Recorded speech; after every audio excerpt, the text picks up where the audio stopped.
Hey guys, tonight we're diving nose first into the grime grit and gloriously unwashed lives of medieval people.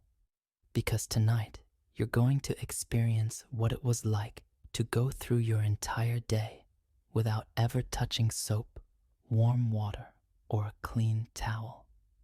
You're waking up in a medieval village, the thatch roof above you dripping slightly from the morning dew.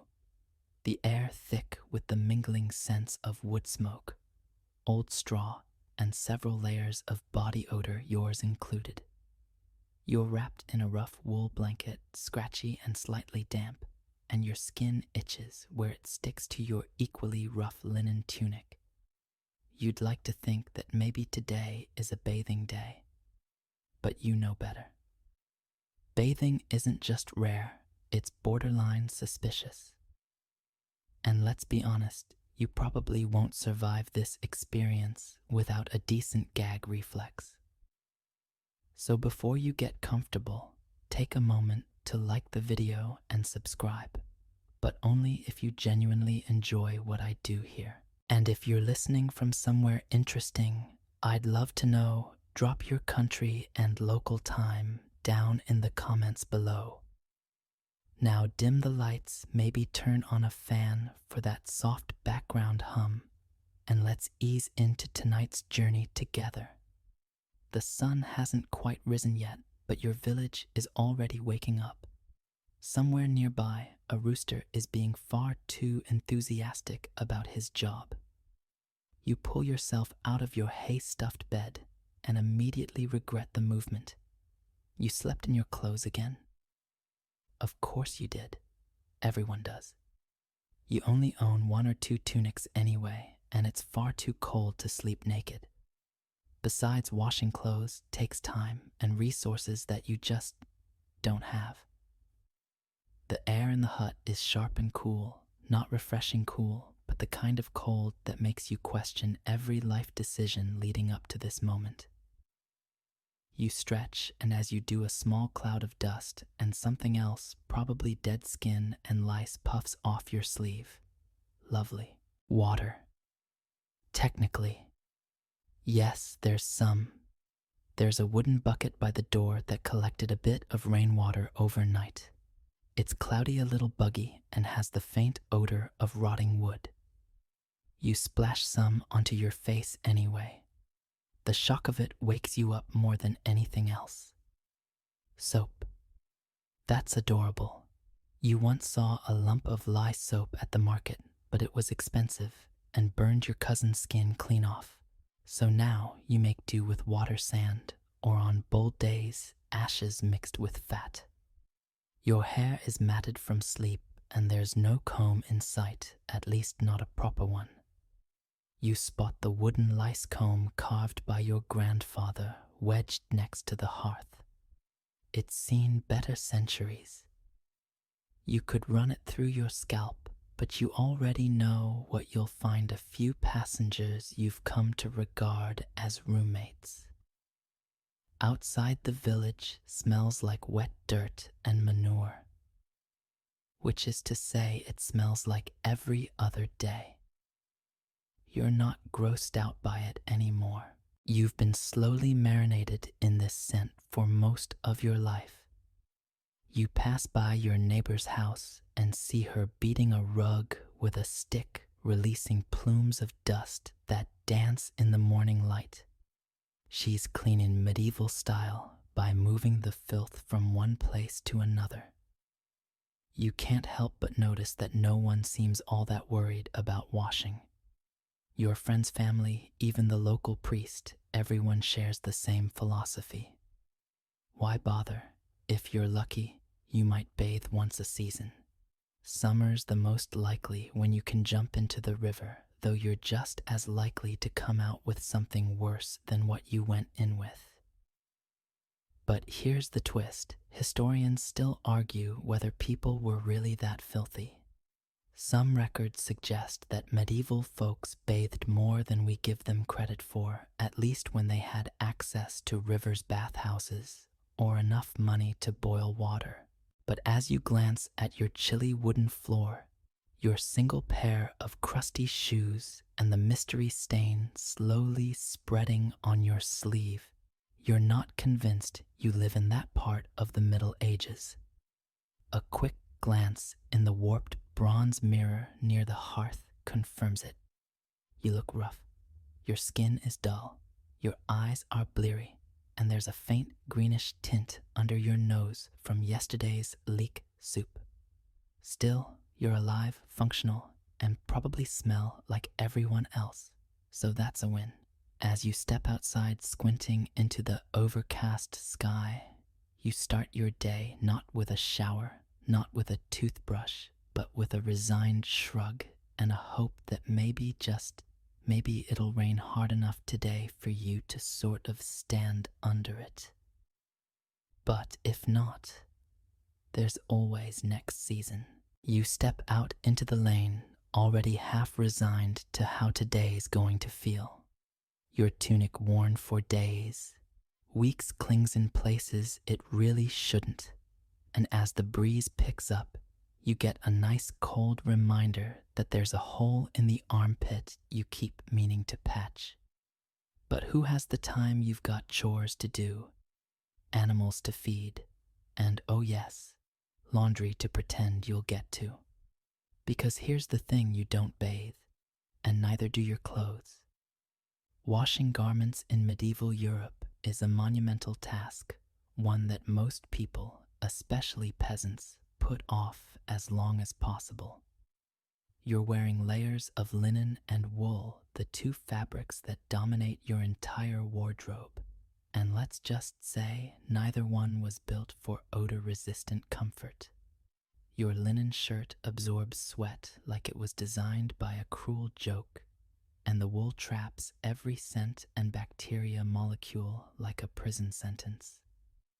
There's a small stream a ways outside the village that folks use when absolutely necessary. But first, you have to haul your clothes. There, beat them against a rock, scrub them with homemade soap. If you're lucky, rinse them, wring them out, and then wait several hours, maybe days, for them to dry. That's if the sun's out. If it rains, which it often does, you've just soaked your only shirt for nothing. So instead, you air it out. You hang your tunic over a fence post while you work, letting the breeze do what it can.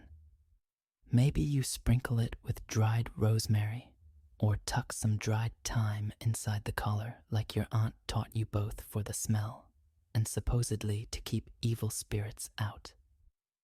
Mostly, it keeps people out. You do remember laundry day once vaguely, your mother and sisters huddled by the river scrubbing furiously. Not because anyone smelled worse than usual, but because the village was hosting a feast, and no one wanted to look like a compost heap.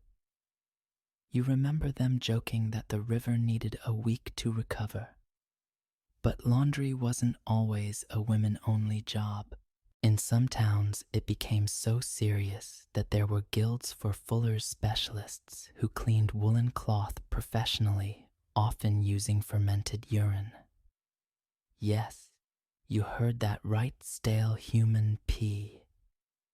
The ammonia helped remove grease and dirt from raw wool before it was turned into clothing. Historians still debate whether this practice was common in all regions, but the smell certainly was. If you were nobility or had money, things looked a bit different. Servants took your clothes to dedicated laundresses, and your linens were boiled, scrubbed, and sometimes even scented with herbs. But you sniff your sleeve again, wince slightly, and decide it's not bad enough yet. Not this morning. As the sun creeps higher, you watch your neighbor, one of the few people with enough water stored in barrels, washing her child's shirt with grayish water and a lump of gritty lye soap. The child is squirming barefoot in the mud nearby, undoing all that effort in real time. You silently cheer him on. That said, the water situation in general isn't great. Clean water is hard to come by, especially in crowded towns or villages where the nearest source is either far away or polluted. Well cisterns and rain barrels are your best options, but they're reserved mostly for cooking, drinking, and animals, using it on clothes. That's a luxury. Most of the time, you're better off shaking the dust off your tunic and pretending that makes it fresh. Of course, there's also the medieval obsession with airs, not just the literal air, but the idea that bad smells carried disease. The infamous miasma theory. People believed foul odors could actually make you sick, so ironically, your laundry might get done not for hygiene, but for spiritual or medicinal reasons. If your shirt smelled too sour, maybe the village priest would tell you to hang it near incense smoke. Problem solved. And then there's drying. You've never seen a clothesline like in the movies. You toss your damp garments on bushes, on hedges, sometimes right on the ground. Once you hung a shirt on a fence and a goat wandered off with it. That shirt now lives a better life somewhere in the meadow full of holes, but free. So for now, you do what you always do. You wear your clothes again, unwashed. Maybe tomorrow, maybe next week, maybe when your sleeves start standing up on their own. But as long as the person next to you smells just as questionable, you figure you're doing just fine. You trudge down the path toward the village green where the daily market is creaking to life, and your face still feels a bit crusty from the half-hearted splash you gave it this morning. At some point, you might have wiped your eyes with the same sleeve you wiped your hands on after chopping onions yesterday. It's all starting to blend together. But hey, time for your morning ritual, the face wash, or whatever passes for one. In a small ceramic bowl outside your hut sits the community's idea of a wash station. It's filled with tepid water that's seen too many faces and not enough refills. There's a faint oily sheen across the top. If you're lucky, no bugs have drowned in it overnight. You dip your fingers in, quickly pat your cheeks, rub your eyes a bit, and call it good. Moisturizing, exfoliating. Not in this century. If you're a bit fancier, or if someone in your house is feeling ambitious, you might have access to rose water, made by soaking petals in water and letting them ferment in the sun. It smells almost pleasant and helps mask the sweaty, musty odor of your skin. Your aunt once gave you a tiny vial for a saint's feast. You used half of it that same morning and were mistaken for a visiting noble. You still talk about that day, but most mornings it's just rainwater and maybe a scrap of linen if you feel indulgent. Soaps aren't for the face, not unless you want to risk a rash. The strong lye soaps used for laundry could leave your skin red and raw. People whisper about the girl down the lane who tried to scrub her freckles off before a festival. Now she wears a hood. Nobody asks why. You scratch the side of your nose and feel the familiar grit of dried sweat soot and whatever you were chopping 2 days ago. Some people use ashes mixed with water to scrub the skin, a sort of medieval face scrub, heavy on the scrub. It kind of works. Also, kind of removes your top layer of skin. Historians still argue whether this was a regular practice or something the truly desperate tried during feast days. Of course, your hands aren't exactly pristine either. You might wash them in the bucket near the animals or just rub them in dirt to remove the grease. There's a certain logic to that. Clean dirt is better than old butter. And medieval dirt is surprisingly multi-purpose. People used it to scrub floors, deodorize shoes, and occasionally wash dishes. If you're already dirty, what's one more smear? There's a general understanding that people just don't look too closely. Everyone's face is a little shiny, a little sallow, a little lined with soot from the fire. You've all been cooking burning tallow candles and sleeping in rooms where the smoke never really leaves. So if your skin feels greasy, it's probably because it is. And no, there's no such thing as face masks unless you count that one time someone's goat fell asleep on their face and left a pattern. Still, there is some effort. Before attending church or a local fair, you might go full spa day and rinse with vinegar. It burns a bit, but it makes you smell sharp, almost medicinal. It's believed to ward off disease, especially during plague seasons. A vinegar-drenched cloth across the face. The medieval version of self-care. You've done it once or twice. You even felt cleaner in a tingly, eye-watering way.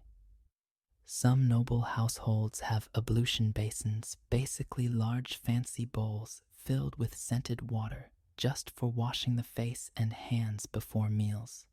The wealthy get a fresh towel each time.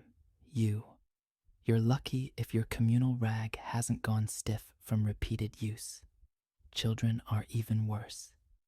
They rarely wash unless dunked in a river or caught in a storm. Their faces are a gallery of dirt jam ink and mystery substances. The average toddler carries a full week's menu on their tunic, and yet they're healthier than half the adults. Go figure. And here's the strange thing. There were entire medical philosophies based around the idea of not washing your face too often. Scholars in certain regions argued that too much cleansing weakened the skin's protective barrier, leaving you vulnerable to cold air demons or whatever else floated on the breeze. The logic wasn't exactly airtight, but people believed it, and sometimes that's all that matters. So as you wander into the market square, face mostly unwashed skin, tingling faintly from your vinegar dab, you spot someone actually carrying a cloth to their face and marvel at their bravery. Maybe they're courting. Maybe they just have an extra bucket at home. Either way, you give them a respectful nod before returning to your own deliciously average level of facial filth. It's comforting in a strange, grime-covered way. You find a quiet spot by the old bread cart, close enough to sniff the morning loaves, far enough to avoid being asked to help unload them.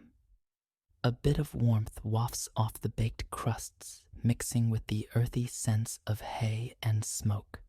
It's a momentary relief from hunger, from cold, and yes, from your own increasingly questionable hygiene. But now your scalp itches. You dig your fingers into your hair, scratch a little, and feel the familiar, satisfying resistance of something tangled, possibly alive. It's probably time to deal with your hair, though deal is a generous word for what's about to happen. Hair care in the Middle Ages is more like damage control than anything else. You haven't washed yours in weeks. You haven't even tried. Why would you? Soap is harsh, water is cold, and lice are inevitable. Everyone has them, including nobles. They're the great equalizer. The small wooden comb in your pouch is less about styling and more about extracting passengers. You sit on a nearby stump and pull the comb through your tangled mess, wincing as it catches on knots. The teeth are close together, good for dragging out lice and their eggs.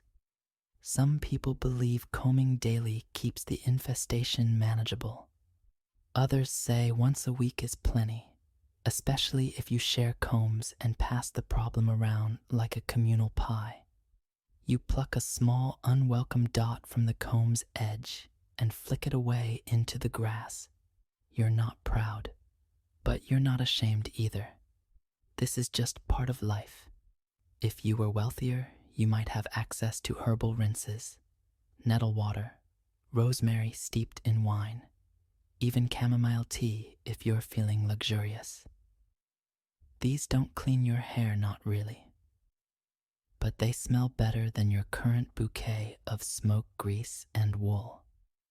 Historians note that some households kept dedicated hair washing days, especially before big events. Yours is not one of those households. Your grandmother used to coat her scalp with goose fat mixed with ash. She swore it warded off lice and made her hair shine. It mostly made her smell like burnt poultry. But who's judging now? And then someone in the village goes bald. Not by choice. Mind you, lice infections and ringworm take their toll.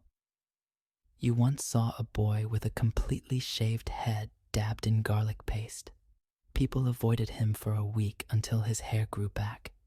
Garlic was thought to have cleansing properties, even spiritual ones. Didn't do much for the nose. And then there's the issue of cutting it. You don't have scissors, so when your hair gets too long or too wild, you go to the blacksmith. Yes, really. His shears are sharp, his grip firm, and his rates reasonable, 1 egg or a chunk of cheese, depending on your mood. You sit on a stool, close your eyes, and hope he doesn't sneeze mid-snipping. Nobles have their hair tended to by professionals groomers who brush it daily, trim it delicately, and occasionally powder it. That's right, they coat their hair with powder to absorb the oils. Some use flour, some use chalk. One wealthy merchant you heard about used crushed pearls. You're fairly certain his scalp hasn't breathed since Pentecost. Head coverings are your real savior. A hood, a coif, or even a wide-brimmed hat can hide a multitude of hygiene sins. You've worn the same hood every day this month and no one said a word. Why? Because theirs are worse. Still, the church sometimes frowns on vanity. Spending too much time grooming can be seen as sinful unless you're a monk or nun, in which case not grooming might be seen as prideful.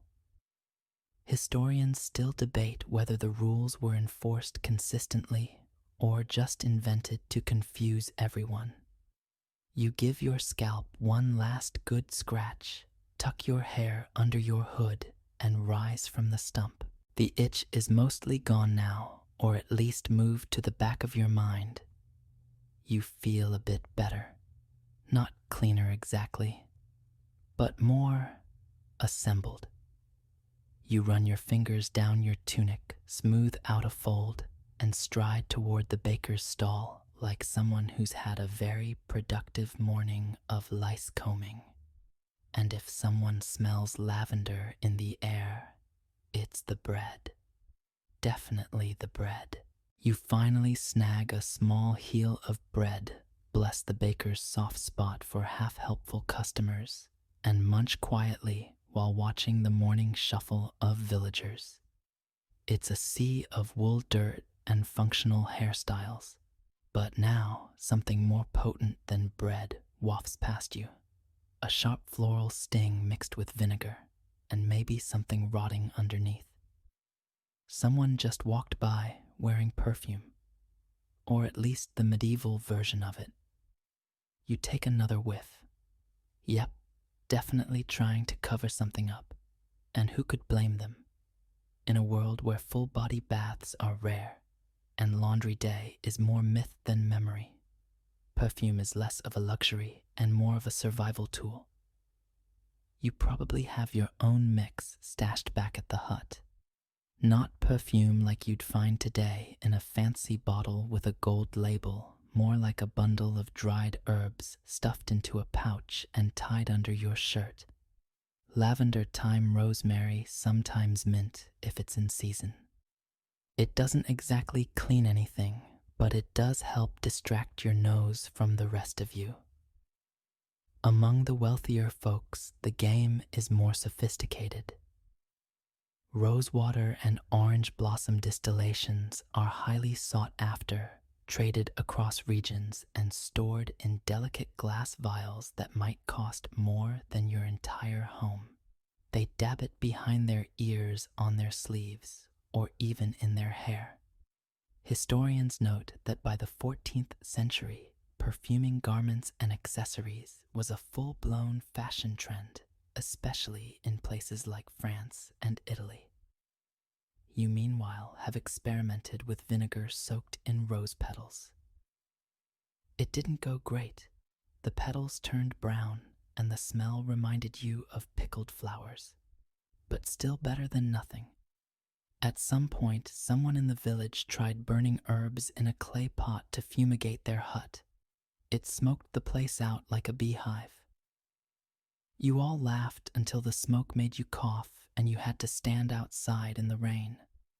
Still, for a brief moment, the hut smelled less like goats and more like an overcooked forest. It wasn't just about smell either. People believed that certain scents could protect you from illness. The whole miasma theory, the idea that bad air spreads disease, meant that perfuming yourself was a health strategy. A perfumed pomander, a little metal ball filled with aromatic herbs, could be worn around the neck or tied to your belt, swinging like a medieval air freshener.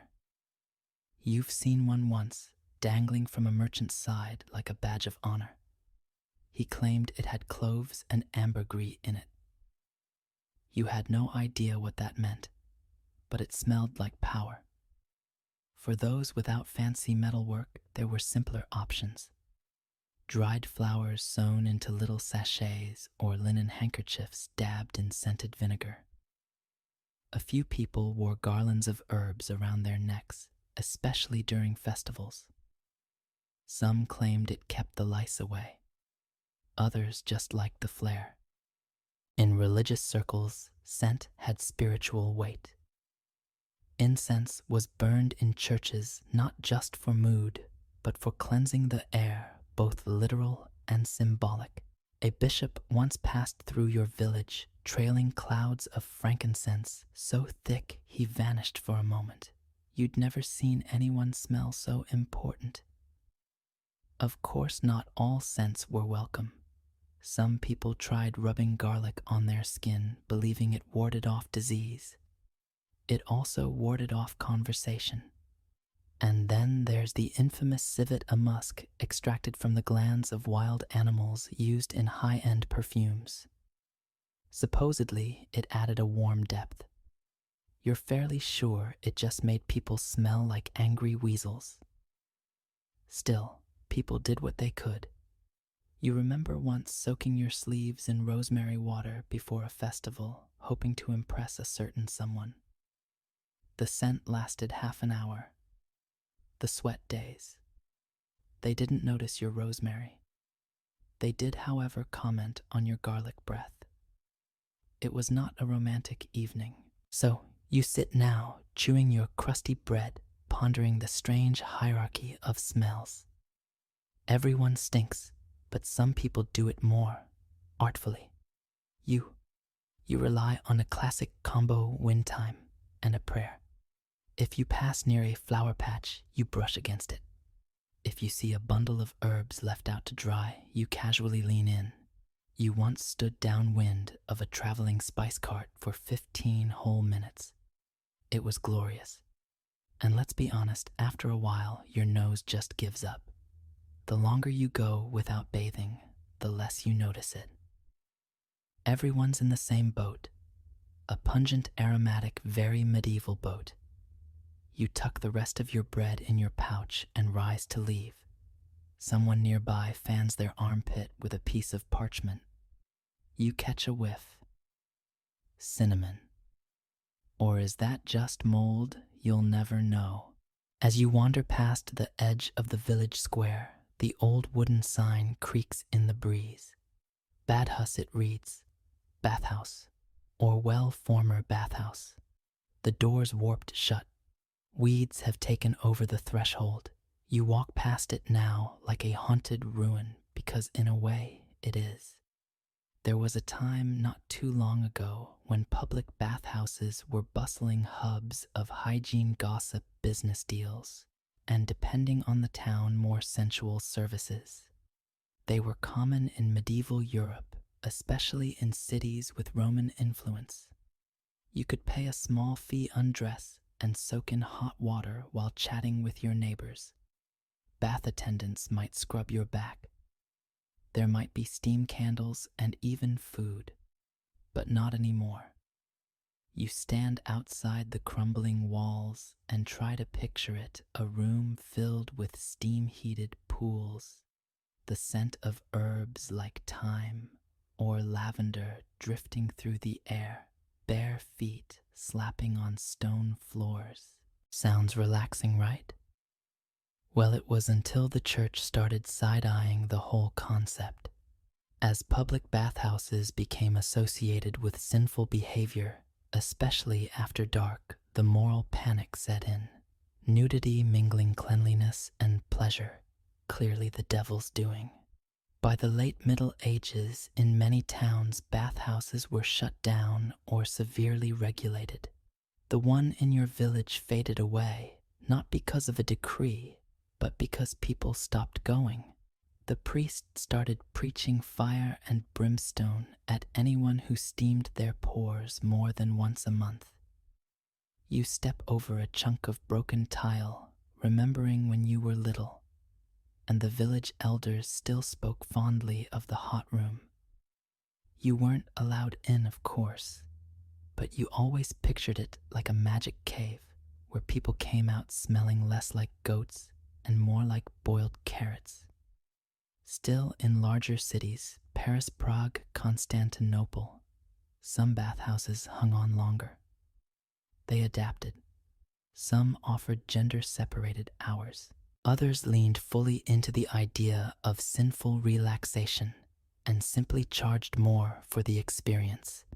Historians still argue whether these bathhouses were mostly about health, cleanliness, or pleasure. The answer, as usual, is probably yes. Not that everyone approved.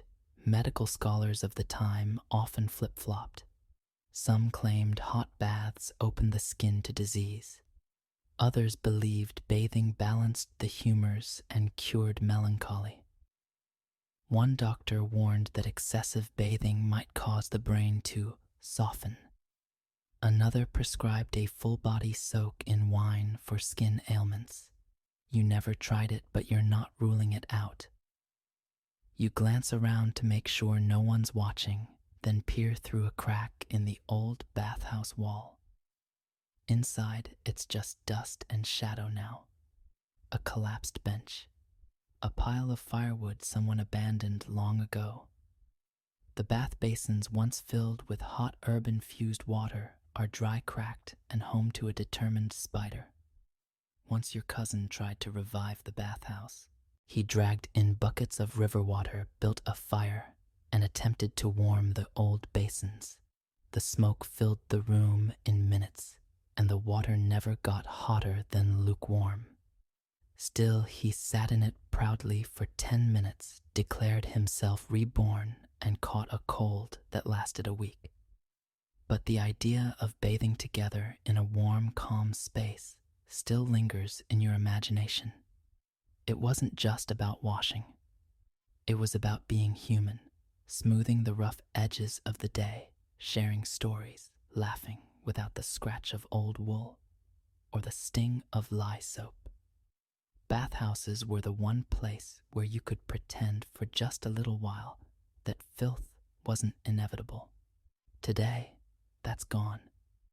You step away from the door and continue on the old scent of steam and wood smoke, only a memory. Now, if you want to bathe, it's a solo mission with cold river water, questionable herbal concoctions, and a prayer that your clothes won't freeze before you put them back on. You pat your pouch where your crust of bread still waits, adjust your hood, and keep walking. The bathhouse is behind you now, part ghost, part dream, Ahead lies your daily routine full of sweat smoke and increasingly creative ways to avoid actual soap. You cross a rutted patch of ground where carts have churned the mud into something thick and clinging. Your boots make an unpleasant slurp with each step, and by the time you reach firmer ground, you've picked up at least an extra pound of dirt on each sole. You scrape the worst of it off on a rock and sigh. You smell like work. And that's the thing about the Middle Ages, you smell like your job. A butcher reeks of blood and lard. A tanner like urine and rotting hide. A blacksmith smoke and iron dust. You smell like whatever your trade happens to throw at you. Wheat husks, stale sweat goat hair, maybe a faint tang of cheese. It's oddly comforting. Everyone in the village carries their own occupational perfume like a nose-based resume. You pass by the blacksmith's hut and get a full blast of scorched wool and sweat-cured leather. He's hammering metal in the same tunic he wore last week, maybe longer. The heat from the forge bakes the smell right into his clothes, his beard, even the dirt under his fingernails. He's too busy shaping horseshoes to care or notice. Down the lane, a woman dumping slop for pigs wipes her brow and mutters something about the stench, hers, not the pigs. She's been rendering animal fat for tallow candles, and you can tell. It clings to her like a second skin, coating her clothes with a waxy sheen. But nobody blames her. The candles are useful, even if they make your dinner smell like boiled sheep. Then there's the fishmonger. You try to avoid standing too close when he's around.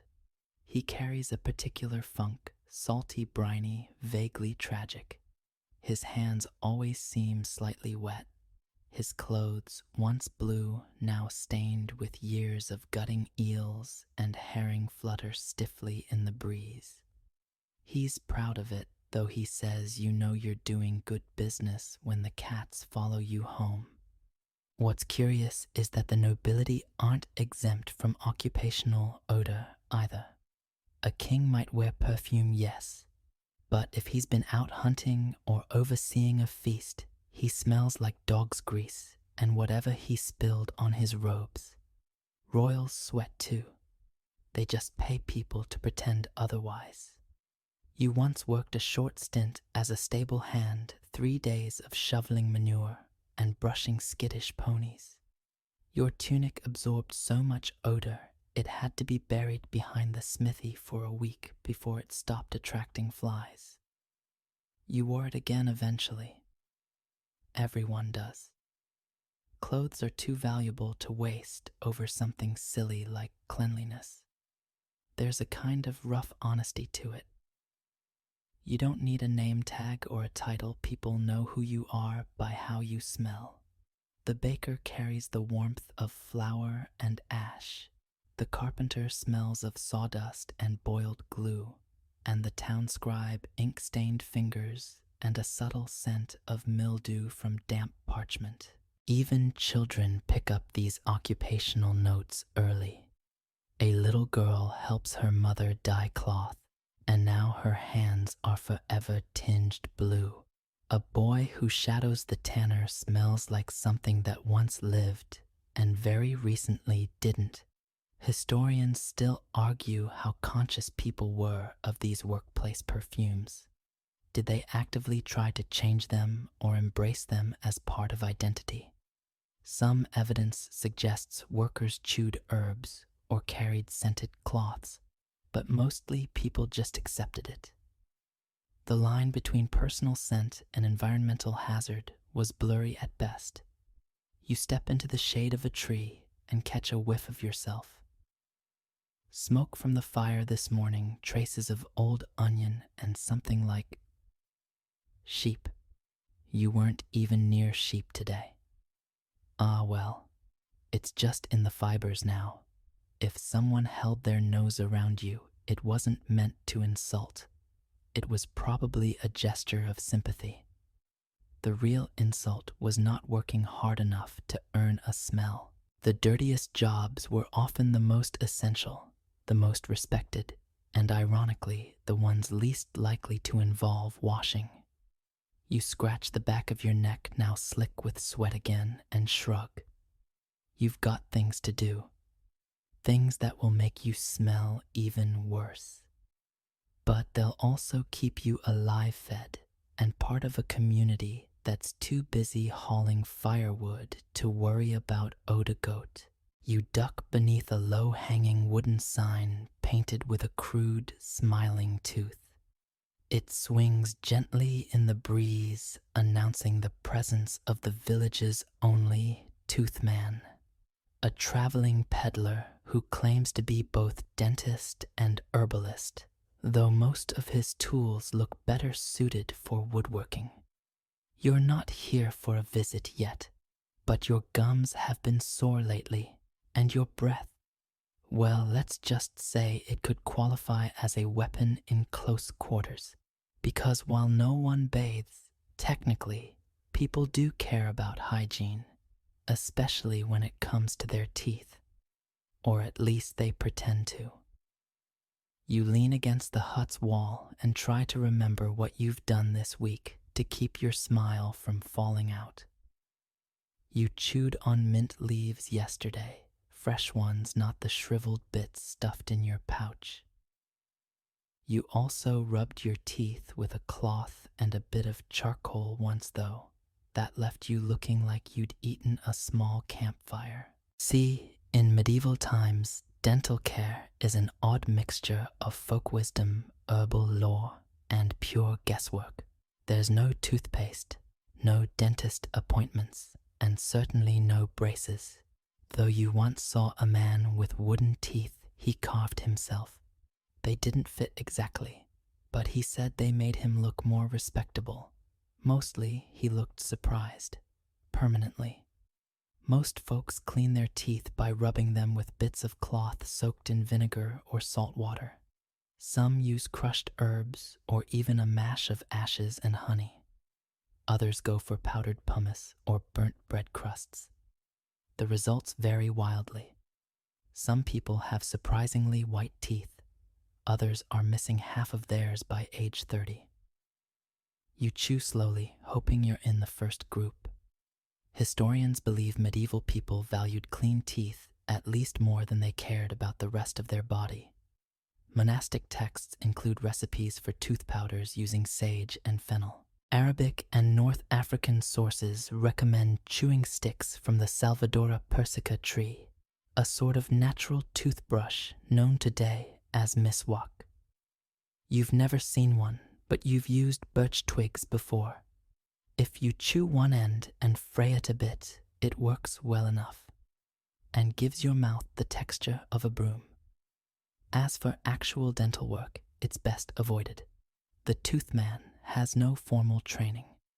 He travels with a small stool, a sack of iron tools, and a wildly optimistic signboard promising painless extractions. You've heard the screams. You know better.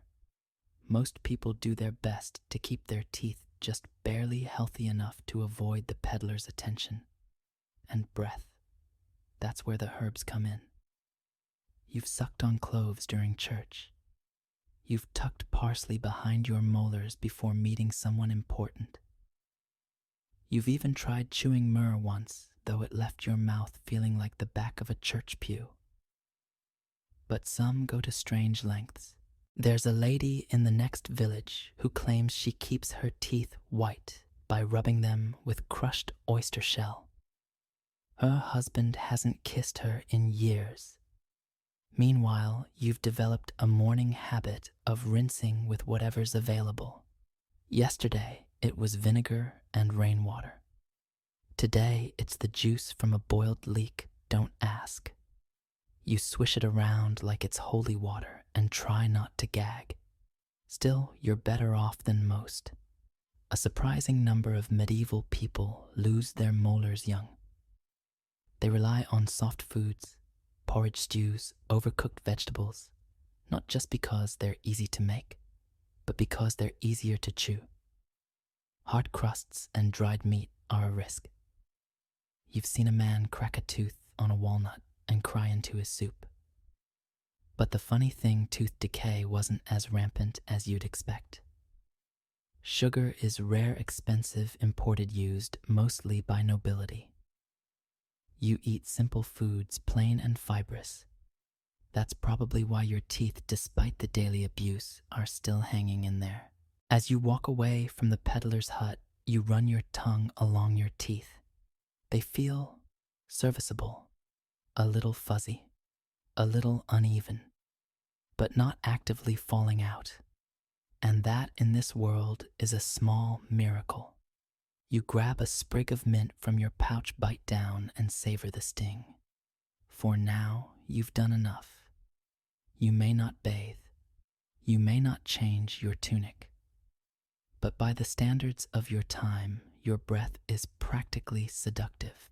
The sun is climbing now, turning the village into a quilt of long shadows and golden dust. You wipe your forehead with the back of your hand and instantly regret it. There's a layer of grime there, sweat mixed with smoke, yesterday's breadcrumbs, and whatever you leaned on earlier. But that's the norm. Because in medieval life, your skin is less glowing and more frequently irritated. You scratch at your arm absently just above the elbow where your sleeve has been chafing. Underneath your clothes, the skin is damp and itchy. You think about taking off your tunic to air out for a bit, but modesty and the biting flies talk you out of it. So you shift your weight, peel the fabric away from your shoulder, and wait for the breeze to do its work. Rashes are common. So are boils. And mysterious bumps that come and go depending on the weather, your diet, or whether you offended a local spirit. You've got a small spot on your leg that's been red for 3 weeks. Your neighbor says it's just heat, but another swears it's the early signs of plague. You decide to ignore both opinions and scratch it with a stick. Clean skin is more of a goal than a reality. Without regular washing, pores clog sweat cakes into folds, and your natural oils start doing very unnatural things. Your cousin developed a patch of scaling skin on his back last summer that looked like tree bark. He claimed it meant he was growing stronger. You're still not convinced. Some villagers swear by herbal rinses, calendula flowers steeped in oil, comfrey soaked in vinegar, plantain leaves mashed into a paste. You've tried all of these with varying degrees of success and alarming discoloration. The plantain left your arm a cheerful shade of green for 3 days. The comfrey made you smell like fermented salad. But the calendula felt nice. Sort of. You once knew a washerwoman who said the key to good skin was never touching your face. Ever. She wore a scarf year-round, even to bed. She also claimed that witches lived under her floorboards, so, grain of salt. Still, skin ailments weren't just cosmetic, they could kill. Infections from scratches, flea bites, or ingrown hairs could spread, especially when paired with poor diet and little rest. A simple blister from your boots might fester into something grim. You've seen it happen. One of the stable boys lost 3 toes because his sock rubbed a sore, and he didn't notice until it smelled wrong. That said, not all hope is lost. You've found that sun exposure helps a little. Laying in a patch of grass, shirt up, arms bare, gives your skin a break from the sweaty cloth prisons you usually wear. Historians speculate that sunning oneself was an informal hygiene method, even if people didn't frame it that way. And as strange as it sounds, there is a kind of medieval skincare logic. Ointments made from lard and herbs. Honey used as a wound salve. Even clay poultices packed into scrapes. The church even got involved. Some monasteries maintained herb gardens for medicinal treatments, and monks recorded remedies for things like boils of the thigh and scales of the brow. You've seen one of these dusty tomes. The illustrations were vivid. Still, one thing's clear: no matter what you do, your skin will rebel. Between the smoke from cooking fires, the coarse wool rubbing your neck, and the bugs that somehow survive every winter, there's always something itching, oozing, or flaking. You find a bench near the well and take a seat. A merchant passing by glances at your arm and winces. "Heat rash?" he asks. You nod, unsure if that's true, but grateful for the suggestion. He offers you a bit of elderflower tonic, which smells like wet hay and regret. You dab a little on your wrist anyway. What's the worst that could happen? As the breeze finally picks up, you roll up your sleeves and let the air hit your skin. It's not a bath, not even close. But it's a moment of relief. You close your eyes and lean back, letting the sun warm your face and the dirt dry just slightly on your arms. It's not clean exactly, but it's not as dirty as it was. And for now, that's enough. A bell rings faintly from the village chapel. 2 quick clangs followed by silence. Midday. The farmers break for bread and a sip of ale. Somewhere behind you, a group of children chases a chicken through a puddle, shrieking with delight. You watch from the shade and think about how clean they aren't. But it's different for kids. They're expected to be muddy and sticky. You're expected to at least pretend you've washed recently. And whether or not you actually have, well, that depends on your status.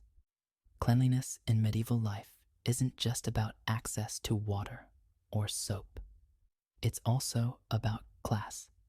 The higher your status, the more resources you have to appear clean, even if truthfully you're about as crusty as everyone else. Take the nobility, for example. They have the luxury of linen undergarments, light breathable and washable. You've seen it yourself at feast days, nobles changing into fresh shifts halfway through the event. Not because they're clean freaks, but because their clothes are fine enough to show sweat stains. You, on the other hand, could bathe in your tunic, and it'd still look dusty. Inside castle walls, water is often hauled in by servants and heated in big cauldrons. Nobles might bathe in tubs lined with linen, filled with scented water, sometimes with flower petals or herbs. They might even share the bath with family attendants, or occasionally a few too many guests after wine. Is it cleaner? Debatable, but it smells better. They also have combs made from ivory or bone-delicate towels and basins for hand washing before meals. Sometimes those basins are even made of silver. You use a chipped ceramic bowl when you can. Usually, you just wipe your hands on your tunic and keep chewing. Royalty go a step further. They don't just bathe, they make a spectacle of it. Monarchs have official bath keepers. Ritual baths are scheduled and recorded. A few kings are even rumored to have refused to bathe for years, believing it weakened the body's defenses.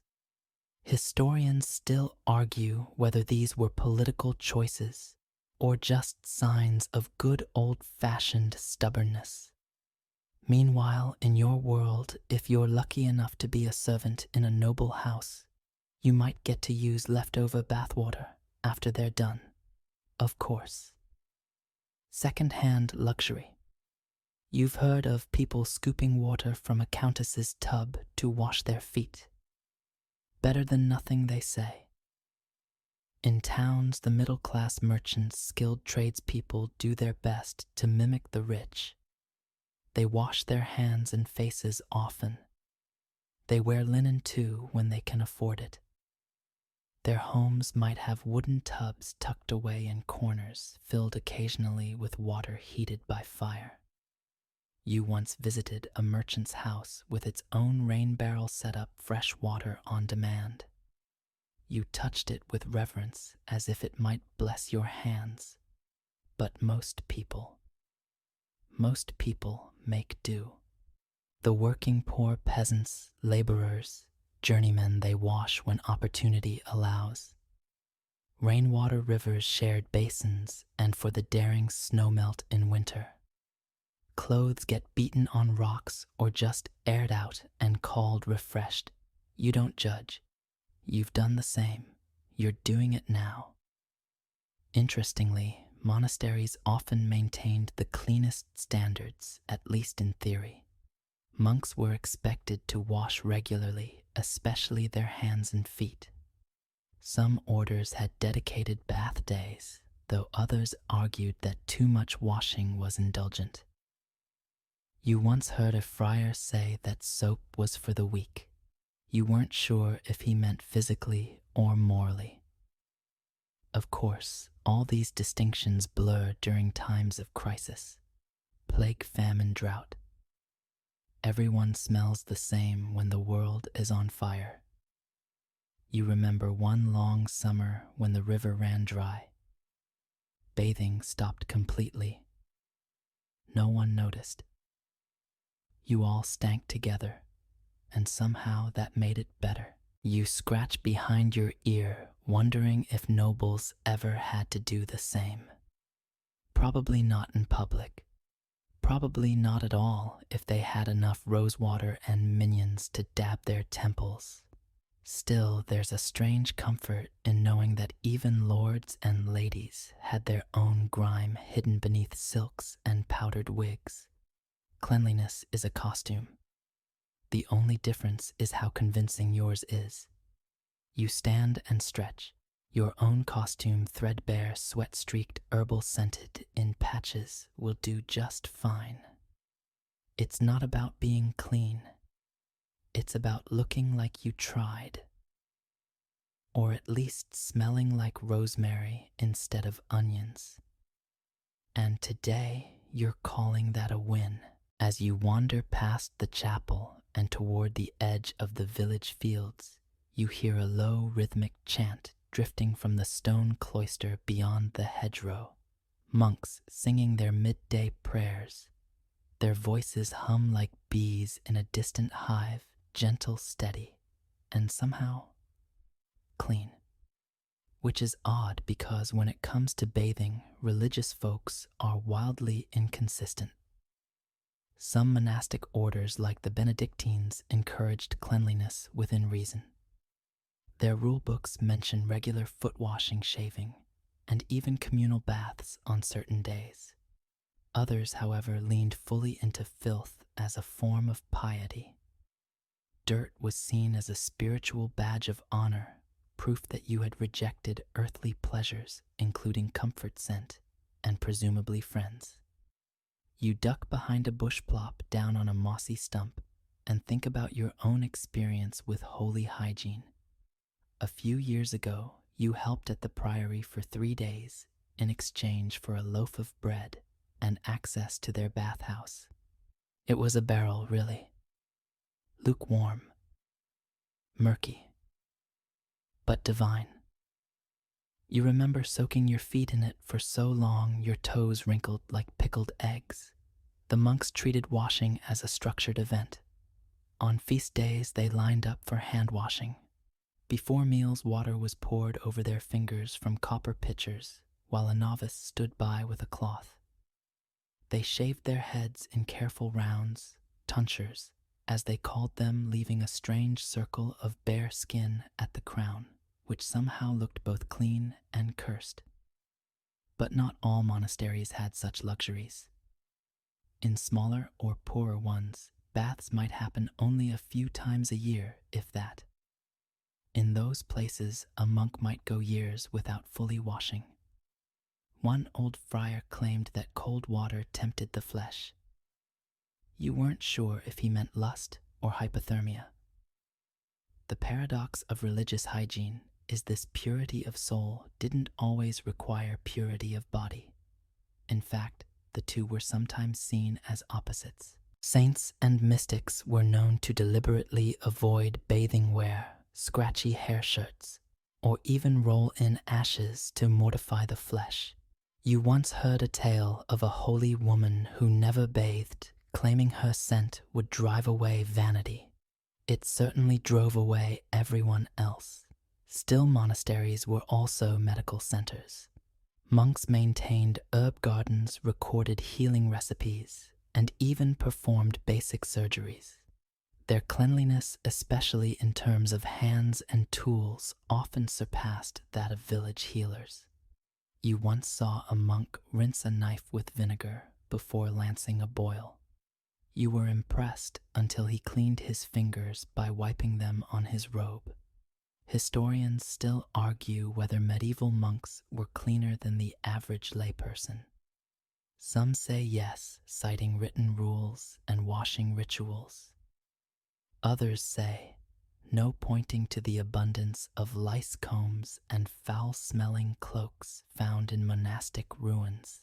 The truth, as always, depends on the order, the wealth of the monastery, and how much anyone cared about writing the truth down. You glance back toward the chanting voices. The song ends and the birds pick up where they left off. Somewhere a bell rings again, time for the monks to return to work study or silent reflection. You wonder if they'll wash their hands again. You wonder if they ever envy you scratching freely, soaking in puddles, smearing rosemary on your skin without anyone accusing you of indulgence. Probably not. They have their routines. You have yours. Still, there's something oddly soothing about the idea of a life built around gentle rituals, hand-washing before prayers, shaving by candlelight, and maybe, if the season's right, a shared bath with lavender floating on the surface. For a moment, you consider joining the order. Then you remember the hair shirt. You stand up slowly, stretch your legs, and brush a few beetles from your tunic. You may not be a monk, but you have your own form of sacred hygiene, staying just clean enough not to be scolded, just scented enough to blend in, and just careful enough to keep most of your teeth. And that's more than enough holiness for one day. The path back toward the village winds between rows of half-tilled fields and freshly spread manure. You breathe through your mouth. You've gotten used to it mostly, but there are days when even your nose says, "No thanks." This is one of those days. You press your sleeve to your face, hoping the faint scent of thyme still clings there. Because if we're being honest, your nose has suffered in the name of science, superstition, and medieval medicine more times than you care to count. See, in this world, dirt isn't just tolerated, it's defended. By doctors, no less. You remember the local healer, a man with 2 good fingers and 3 questionable theories, once telling you quite firmly that bathing too often opens your pores to bad air. The infamous miasma theory strikes again. According to it, invisible clouds of sickness float around, waiting to slip in through warm, damp skin. So, washing dangerous, staying caked in grime protective.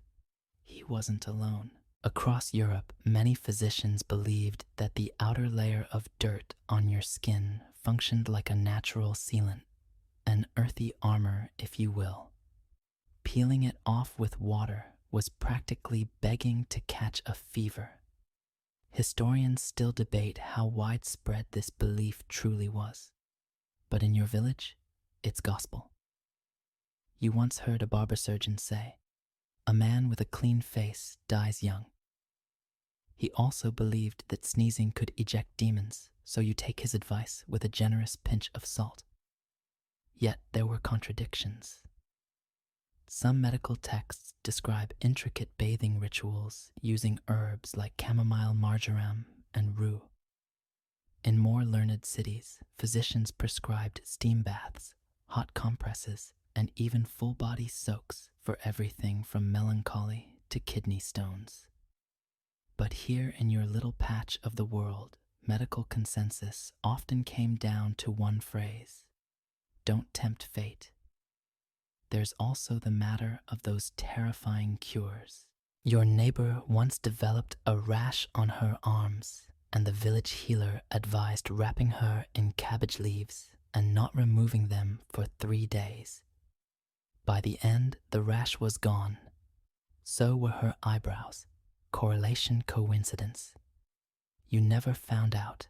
Another local remedy involved boiling snails in milk and applying the mixture to the skin. You tried it once, desperate to clear up a mysterious itch. It worked kind of, but you smelled like a damp forest for a week, and the snails were never seen again.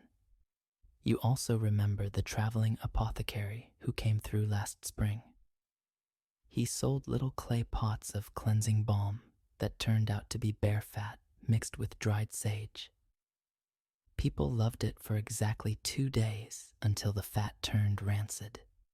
The entire village smelled like a medieval barbecue until the rain came and blessed you all. And yet, even with all this, people still tried to stay healthy. You drink vinegar mixed with honey. You sleep with garlic tucked near your head.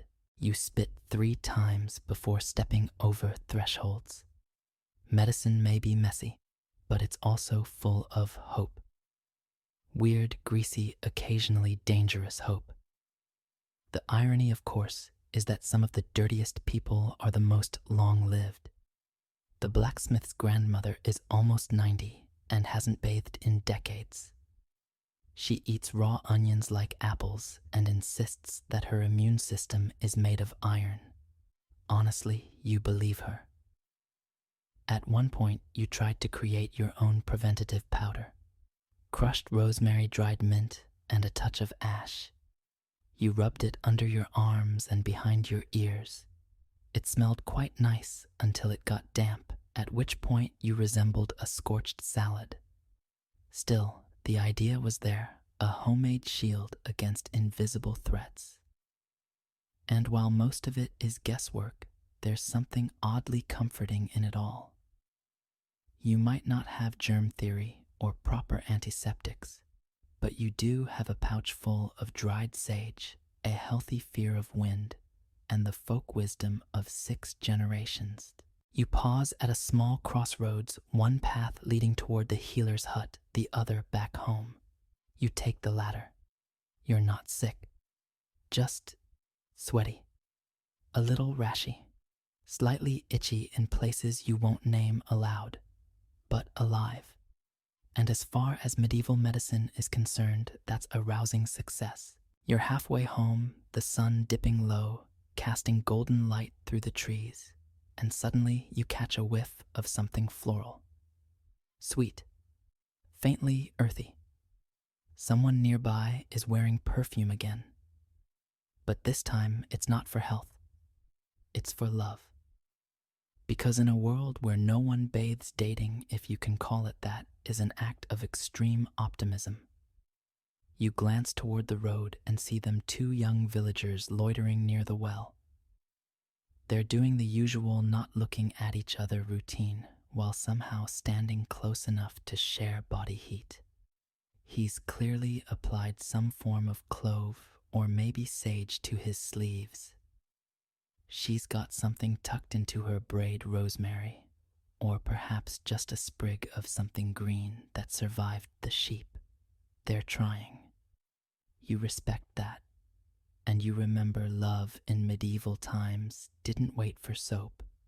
You've courted before, sort of. There was that spring festival 2 years back when you danced with a miller's daughter, and both of you smelled like smoked eel and damp hay. It wasn't exactly a fairy tale, but she laughed at your jokes and you still remember how her hands were warm despite the wind. Affection was communicated through looks, gestures, and small, surprisingly intimate hygiene offerings. A shared sprig of mint, A comb passed quietly during a festival. You once gave someone your cleanest linen scrap. That was basically a proposal. Love letters exist, yes, but they're rare, especially here. More common are tokens: a flower pressed into a page of a prayer book, a bit of ribbon tied to a sleeve, or a pouch of scented herbs exchanged under a market stall table. You once witnessed someone receive a tiny soap fragment. Real soap. From another village. You don't know if they got married, but frankly they should have. And while most people don't smell great, lovers made the effort. They rinsed their hands in wine. They steeped their garments in rosewater before a tryst. One couple you know of stored their tunics together in a cedar chest so they'd smell like each other. It worked. They both smelled like wet bark. The noble classes had more options, of course. Courtly love demanded flowery language and even flowerier aromas.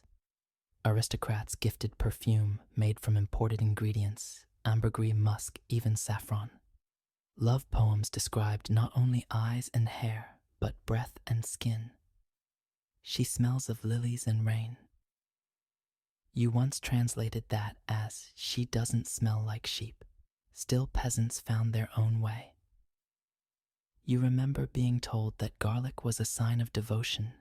If someone didn't flinch at your breath, they were serious. You think that's romantic or terrifying? Possibly both. Historians still argue how much medieval people noticed the smells around them. Some say everyone was nose blind after years of communal living. Others argue that medieval noses were more sensitive because they weren't overwhelmed by perfumes and chemicals. You lean toward the second theory. You can detect 3 different kinds of stew from 50 feet away. You once sniffed out a chicken coop fire before the rooster even noticed. And despite all this, despite the grime, the sweat, the rare but intense attempts at washing, people fell in love. They married, they flirted, they whispered under stars, probably while both reeked of onions and turnip mash. There's something beautiful about that. Real love, unfiltered. You walk past the young couple at the well. He's pretending to check the bucket rope. She's plucking at the hem of her sleeve. Their cheeks are pink, but whether from affection or heat rash, who can say? You wish them well quietly, of course. Out loud would just embarrass them. As you pass, you catch a hint of their combined scent. It's not bad. Sharp with vinegar, yes, but softened by mint and a trace of honey. You smile. They're making it work. Against all odds. Against every rule of hygiene, logic, and nose. And honestly, that's kind of inspiring. The sun's nearly gone, now turning everything a sleepy shade of gold and gray. Chickens are muttering themselves to bed. Smoke curls from hearths thick with the promise of turnip stew and boiled grains. You're headed back toward your hut, the day's dust clinging to your boots. The faint stick of dried sweat making your tunic tacky beneath the arms. And as you walk, you start thinking about something you've wondered before. Was it really always this filthy? You've grown up believing so. But lately, you've heard whisper stories that suggest maybe people did bathe more often than you think. That perhaps history's reputation for medieval grime has been a bit exaggerated. Turns out this isn't just a village rumor. It's an actual debate among scholars. And like most things in medieval life, the answer is complicated. Some evidence, illustrations, manuscripts, personal accounts shows that people did value cleanliness and even pursued it deliberately. Bathhouses flourished in parts of Europe for centuries. Monks recorded specific washing rituals. Wealthy nobles kept perfumed towels and private tubs. A 14th century Parisian calendar advised people to bathe on certain holy days. There are records of bridal bath customs, and some towns even had public health laws requiring water access. You've seen woodcuts that show families bathing together. Sure, they're naked, and yes, they're sitting in the same tub like slightly confused soup ingredients, but they look happy, calm, damp. In contrast, the notion that medieval people never bathed comes largely from later sources, particularly from the 18th and 19th centuries. Those eras loved to mock the Middle Ages as dirty, dark, and ignorant. It made them feel cleaner by comparison. Historians now suspect that some of this was unfair propaganda.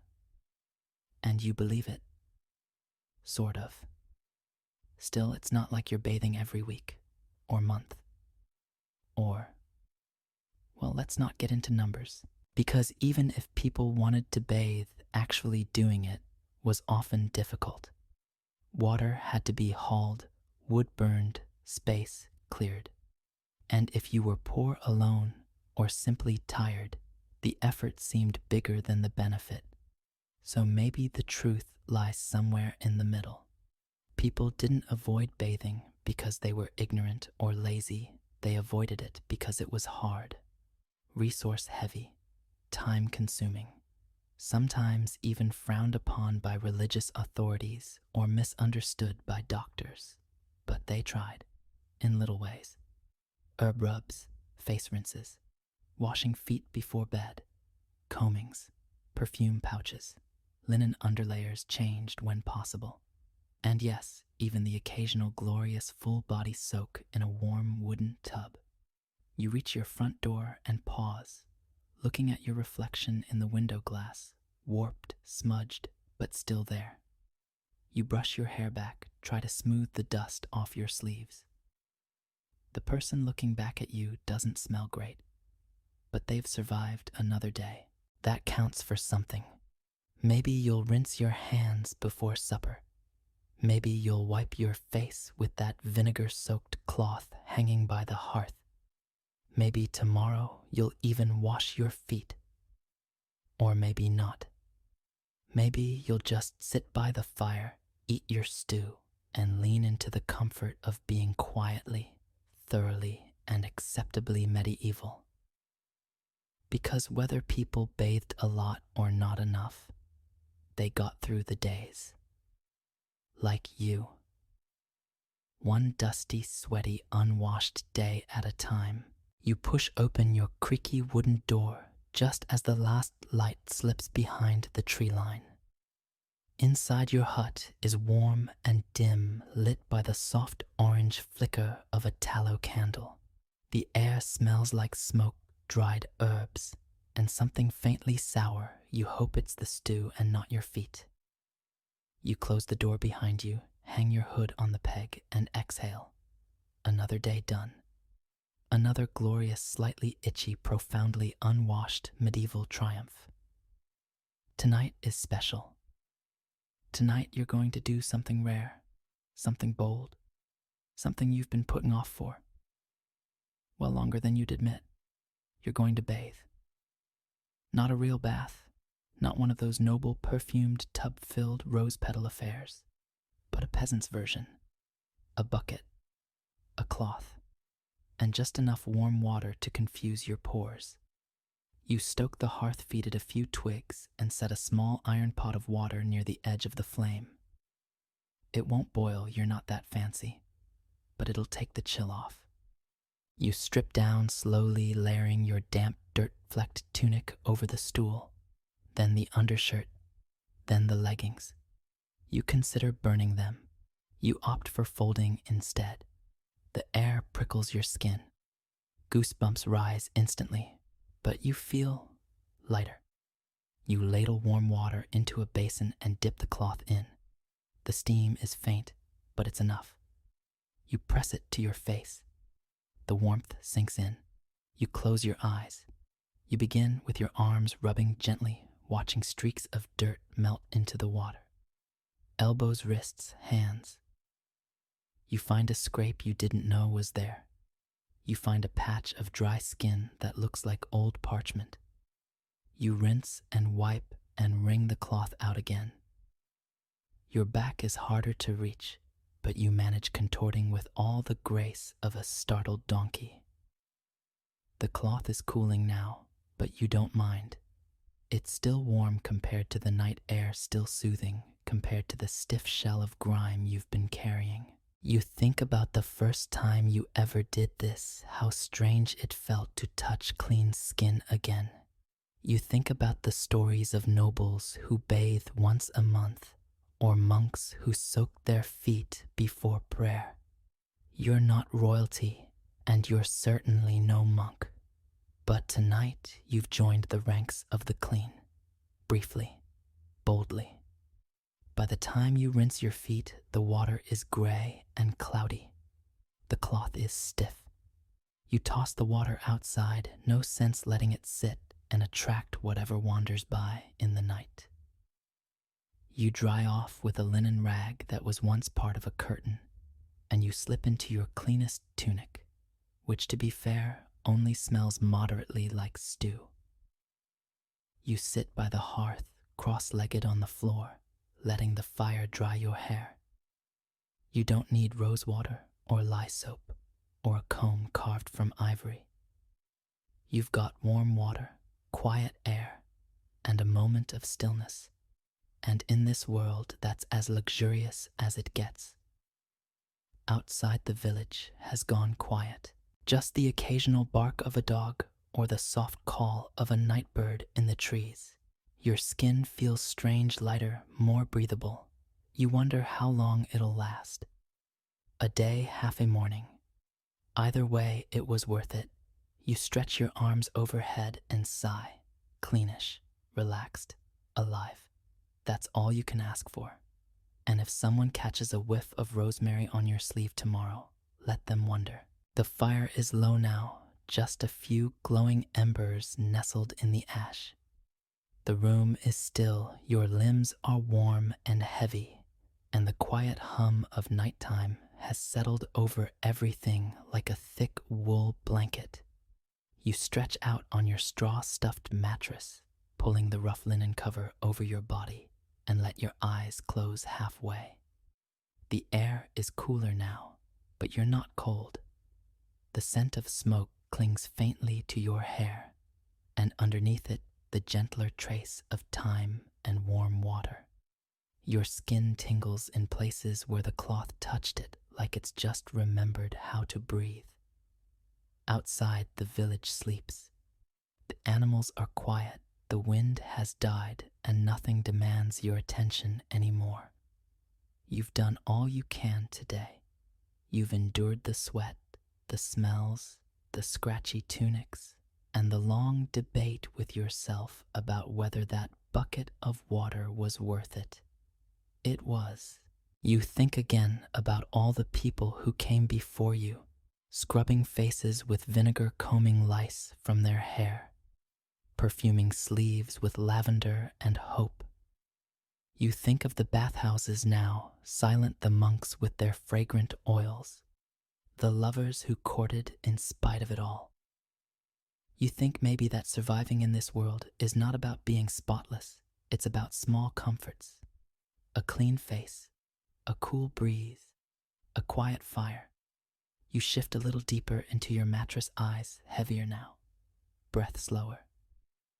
Everything is soft. Everything is still. And tomorrow you'll wake up a little less clean, a little more tired, and a lot more human. But for now, you rest. And that's enough. We're crawling back in time to an era that had castles, catapults, and believe it or not, some of the most utterly pointless inventions to ever gain a fan base. You're not about to march through great battles or navigate royal intrigue. No, you're going to experience the quieter absurdity of medieval life, one itchy, baffling idea at a time. Right now, you're standing in a smoky wooden hut somewhere in 13th century Europe. There's a rush of cold air as the wind squeezes through the poorly sealed planks of your bedroom wall. It's drafty. Your teeth chatter a little. So, what do? Obviously, you grab your goose quill underwear. Yes, feather-filled undergarments, because apparently some bright spark thought insulation meant cramming molted bird fluff between linen layers and calling it revolutionary. And you poor sleepy, you have to shimmy into them. The sensation is unholy. Imagine poking yourself repeatedly with a semi-damp quill while also being vaguely aware that a goose once sat where your backside now rests. The feathers are meant to trap warmth, but mostly they trap lice and shame. Historians still argue whether this feathery oddity was a widespread peasant trend or more of a noble novelty, something bored aristocrats dared each other to try during winter hunts. Either way, it somehow caught on in a few corners of Europe for a time as part of the never-ending quest to stay warm without central heating wool or apparently common sense. Some records suggest these garments were stitched with painstaking care. A chronicler even described them as a luxury most fine, which really says something about the low bar of medieval comfort. One noblewoman allegedly had her underlayers changed 3 times a day due to moisture. Lovely. To be fair, insulation was a huge deal back then. You didn't have heated floors or flannel sheets. You had to get creative. That meant layering multiple tunics, wearing hats indoors, or stuffing your boots with hay. The goose quill underwear was simply another experiment, albeit one that came with its own soundtrack of rustling and sneezing. You tug on your undershirt next. It's made of coarse linen, and no, it doesn't help with the itchiness. The whole ensemble is stiff and vaguely pointy. Sitting down is an act of courage. But hey, you're a trendsetter now. Or at least you're not freezing to death, which in medieval Europe is practically the same thing. And here's a fun tidbit. Some monasteries actually tried to discourage these comfort hacks, believing suffering was spiritually cleansing. So while you're squirming in your ridiculous feathery drawers, a monk down the road is praising the cold for building character. You shuffle toward your straw mattress, which is not straw anymore. It's mostly dust bugs and old regrets. As you lie down, the goose quills poke your thighs with a persistence that's hard to ignore, like a passive-aggressive reminder that you've made very strange fashion choices tonight. But don't worry. This is only the beginning. We've got fish bladders, beak masks, mouse fur cosmetics, and personal apology whistles coming your way. So before you get comfortable, take a moment to like the video and subscribe, but only if you genuinely enjoy what I do here. And let me know in the comments where you're tuning in from and what time it is there. I love seeing our sleepy little community stretch across the world. Now, dim the lights. Maybe turn on a fan for that soft background hum. And let's ease into tonight's journey together. You close your eyes and try to ignore the poking. You breathe in that faint scent of wood smoke, hay, and whatever medieval deodorant was or wasn't. And with that, your journey into the realm of the world's most pointless medieval inventions begins. You wake before dawn because of course you do. There's no rooster involved, just the cold tip of your nose and the distinct realization that your leg is half hanging off the bed into what might be a puddle. You sit up, your goose quill underwear crunching with disapproval and fumble for light. That's where the next marvel enters the fish bladder lantern. Yes, you read that right. Forget wax candles or oil lamps, too expensive, too ordinary. Someone somewhere decided the key to personal illumination was the translucent bladder of a fish stretched over a wooden frame, then lit from within by a weak oil flame. The result? A gloomy, vaguely fishy halo of light that barely reaches your own feet. You squint. The room smells like low tide and regret. Historians still argue whether fish bladder lanterns were genuinely functional or more of a symbolic oddity used by certain townsfolk trying to show off their resourcefulness. In either case, these lanterns appeared in coastal regions where fish were plentiful and logic was perhaps in shorter supply. The idea wasn't entirely without precedent. Dried animal membranes had been used for centuries in window coverings, so someone probably looked at a flapping cod bladder one afternoon and thought, why not lighting? Because medieval innovation was often powered by bold guesswork and a total lack of modern safety codes. The process was complicated. First, you had to catch a fish with a big enough bladder, not exactly something covered in your farming chores. Then the bladder had to be cleaned, stretched, dried, and fitted to a delicate wooden frame which warped if it got wet again. Then came the tiny oil wick inside, which gave off just enough heat to cook a mosquito, but not enough to read by. A breeze lanterns out, slight knock-shattered fish bladder. Fun. And if you thought the smell would fade, it didn't. Fish oil is clingy. You walked around smelling like an angry dockside market. Still, some medieval households swore by them. One account describes a fisherman's cottage in Cornwall lit entirely with fish bladder lanterns, providing a holy glow and constant scent of the sea. Holy glow might be a stretch, it's more like divine gloom. You shuffle to your chamber pot with the lantern trembling in your hand. Shadows stretch like melting butter across the room, flickering wildly with each fish bladder flutter. The wind outside howls like it disapproves of your lighting choices. Let's not forget actual glass was around by this time, but incredibly rare and expensive. A single pane could cost a month's wages, so many households substituted horn parchment, or in this case, dried innards. No one said it was pretty, or bright, or even effective. But medieval life was rarely about peak performance. It was about making do and making it to the next sunrise. You stare at the lantern for a moment longer. There's something oddly comforting in its failure.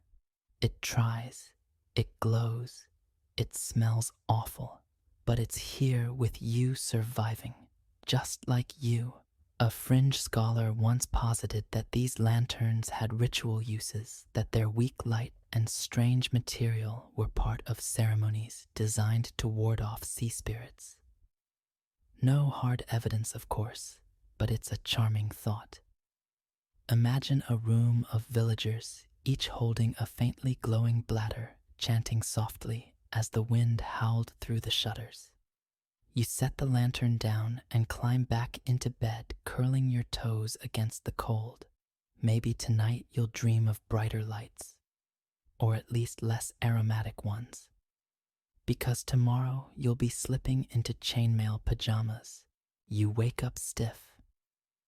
Not from sleep posture, but because sometime during the night your dreams collided with reality and convinced you to try on the chainmail pajamas. Yes, that actually happened.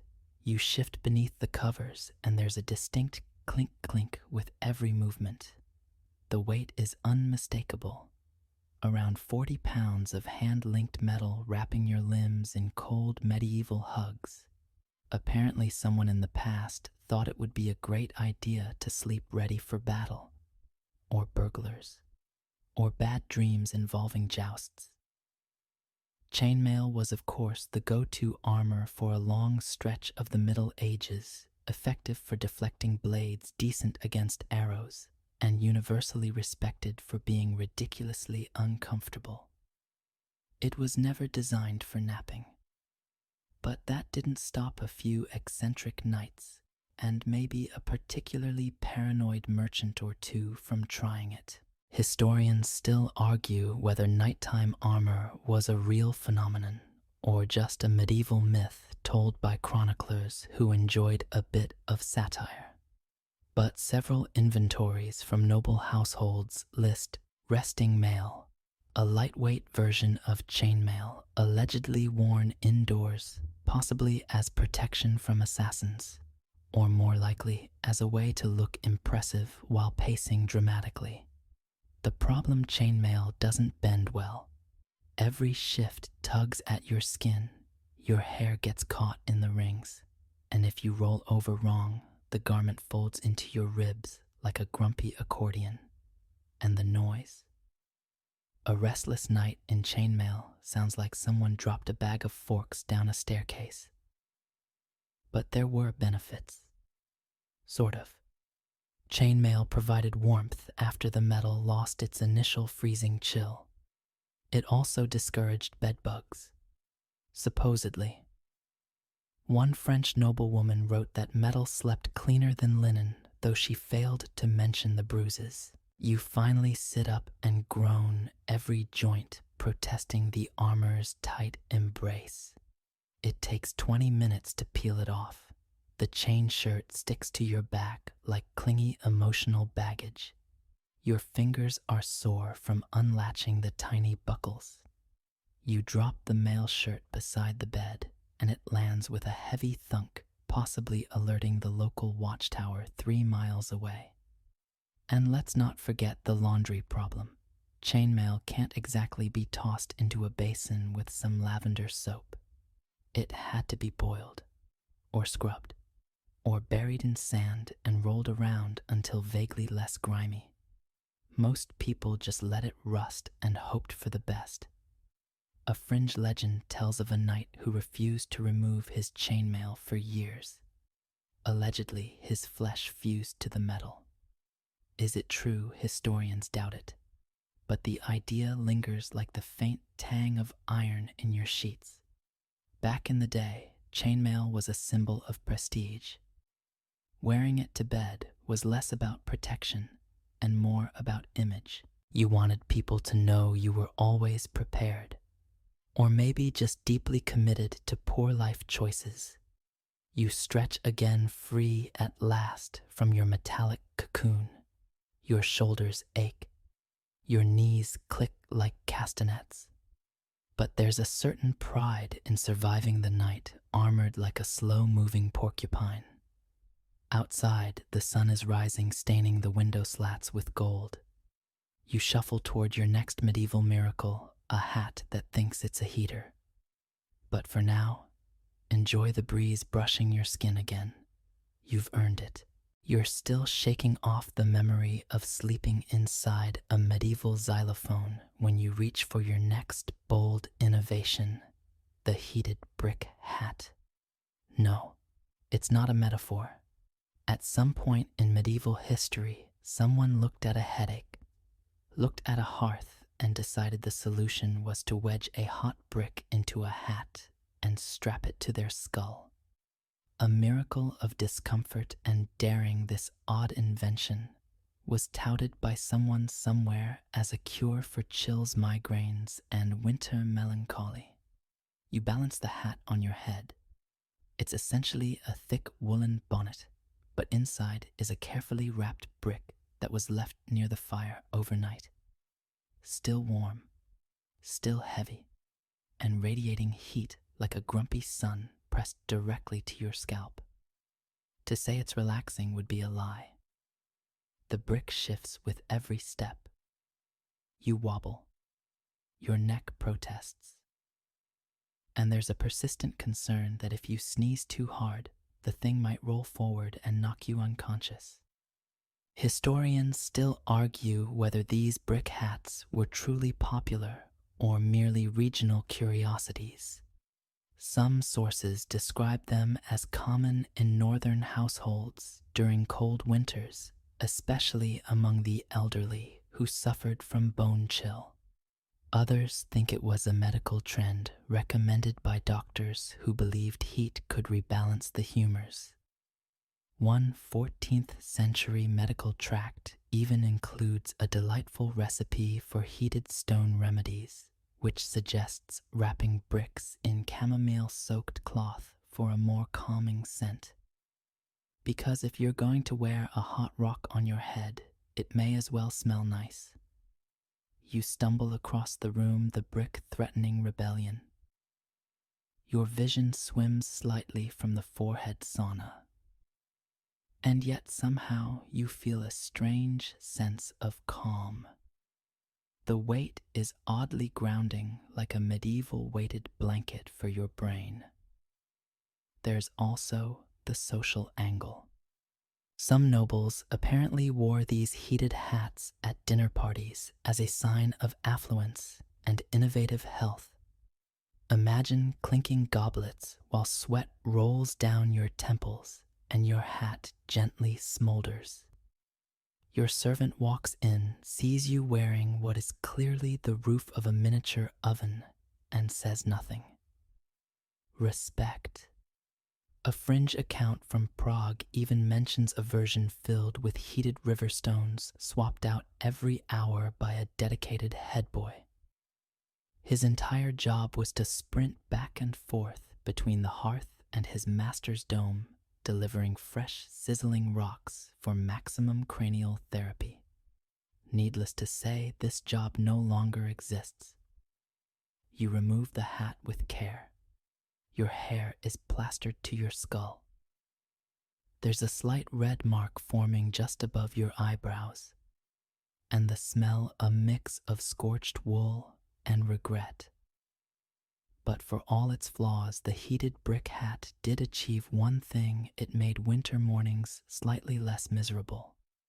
In a world without ibuprofen, heating pads, or space heaters, this humble head-bound fireplace was a small comfort if you didn't mind mild concussions.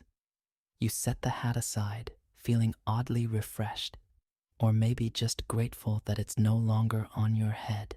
Your neck sighs in relief, your shoulders loosen, and your attention turns to the next marvel of impracticality, a desk that spins books like a lazy Susan for monks. Sleepy scholar mode engaged. You shuffle into the scriptorium, still slightly flushed from your recent brush with the brick hat. The air smells of parchment and candle wax. Dust motes dance in the dim morning light, and in the corner of the room stands your next puzzling companion, the rotating book desk. At first glance, it looks like a large wooden wheel mounted horizontally on a stand. At second glance, it still looks like that, but now with several books precariously balanced on top. Think of it as a medieval version of tab switching, only heavier, slower, and more likely to break your foot. The logic behind it is sound. Sort of. Monks, scholars, and some particularly bookish nobles owned multiple manuscripts, Bibles, legal codes, herbal compendiums, weird lists of sins. If you were doing research or cross-referencing texts, which they often were, you needed all those books open at once. But desk space was limited, and stacking was frowned upon both by scribes and by gravity. So someone invented a spinning desk. Turn the wheel, grab your page, turn again, grab another. It was like being on a lazy intellectual carousel. You sit before it now, gently spinning it with one finger. It creaks. One of the books slides. You catch it just in time.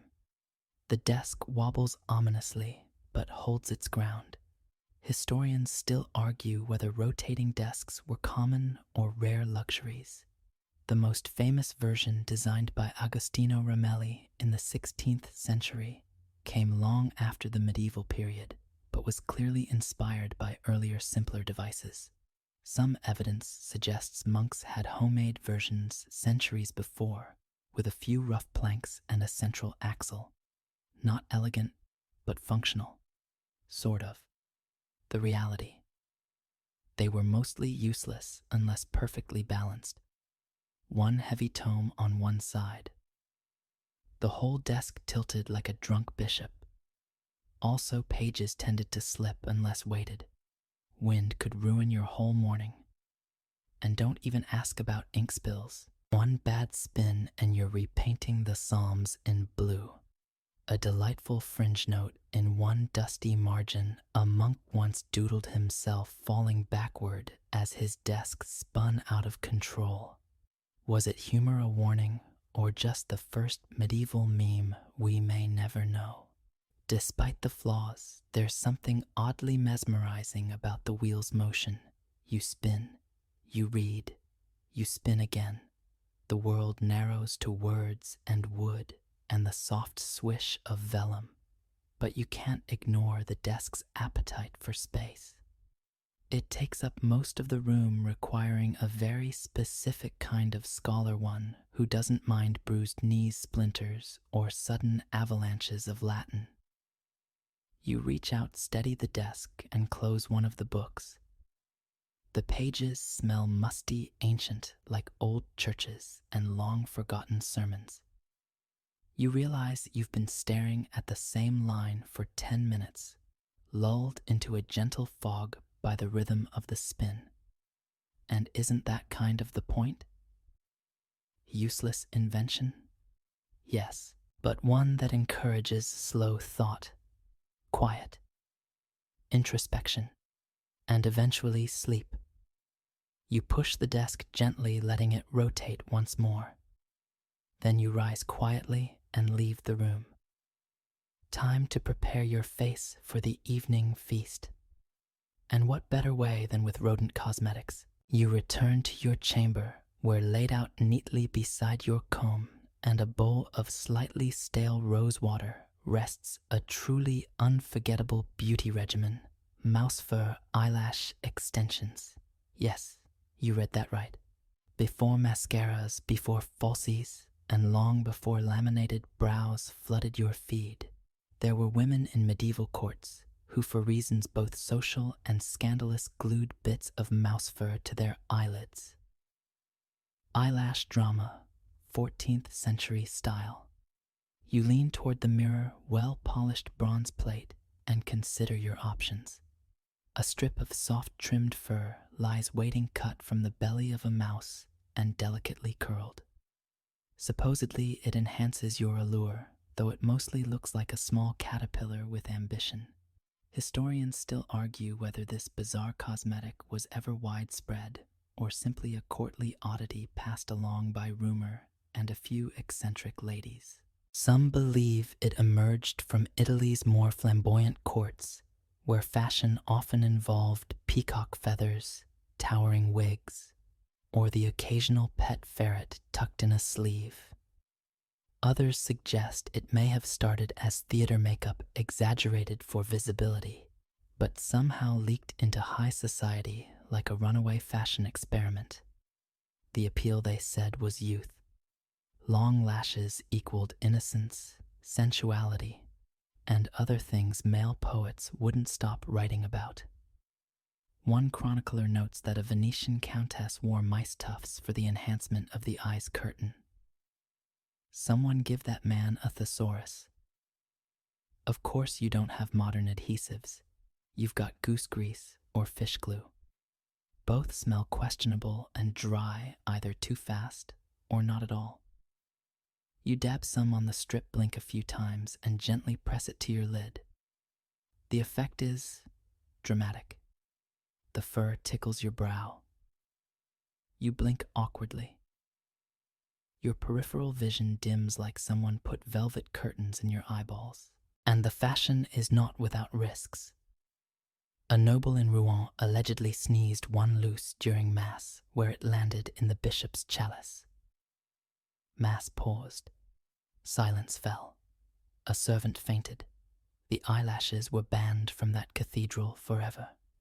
But there's no denying the effort. The trimming, the grooming of the groomed bits. Some women even kept their own tiny mouse farms, not for food, not for pest control, but for beauty. The medieval world didn't invent glam, but it certainly gave it character. One fringe theory even links mouse fur lashes to earlier Egyptian cosmetic practices, though most scholars think that's a stretch. Still, it's fascinating to imagine trends enduring across millennia, passed along by Whisper's trade routes, and the eternal quest to look just a bit better than her. You adjust the lashes again. They itch. They sag. They don't match. But you do feel noticeable. At least to the 3 people close enough to notice you have rodents on your face. You tilt your head. Blink slowly. Practice your I'm mysterious, but also vaguely rodent-adjacent expression. It's a look. You set the fur trimmings aside for now. There's dinner to attend, and what better accessory than a beaked leather mask stuffed with flowers and outdated medical theory? Your transformation into a walking misunderstanding of health is just beginning.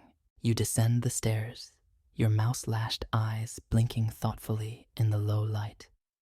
The hall smells of spiced wine, damp stone, and a general sense of not quite clean. Guests murmur, benches creak, and you walk in wearing the medieval equivalent of a portable flower pot strapped to your face. It's time for the beaked plague sniffer. Technically, it's a mask. A long, curved leather nose like some kind of sorrowful bird. Inside, it's packed with herbs petals and anything vaguely aromatic: lavender, rosemary, camphor, crushed cloves, or just a sprig of mint if you're poor and improvising. It straps around your head with leather thongs covering your whole face. It's hot. It's heavy. It's the kind of thing that makes children cry and pigeons nervous. The design was originally intended to ward off the plague, not the bacteria itself, but the miasma or bad air that physicians thought caused disease. If something smelled foul, surely it made you sick. So naturally, to stay healthy, you needed to breathe only good smells. And what better way than to trap them inches from your nostrils in a sweaty leather bird beak? Historians still argue whether these masks were purely medical tools, or if they ever caught on in broader society. Most scholars agree they were associated with plague doctors, those grim waddling figures moving through death-slick streets with sticks and clipboards. But a few fashion-forward nobles, especially in later outbreaks, allegedly commissioned stylized versions to wear during high-risk seasons.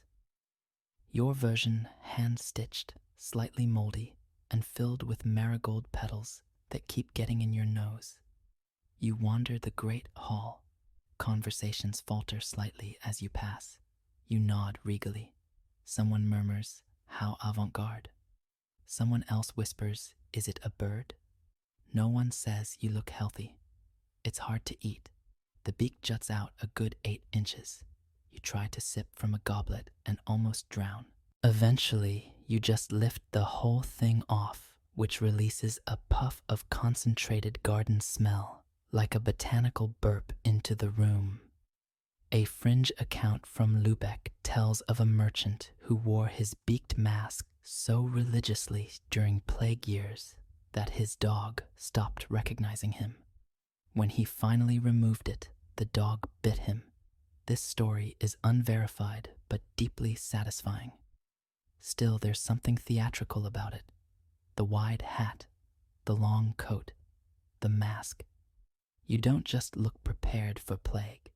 You look like you might conduct a musical about it. You're a walking medical myth with flair.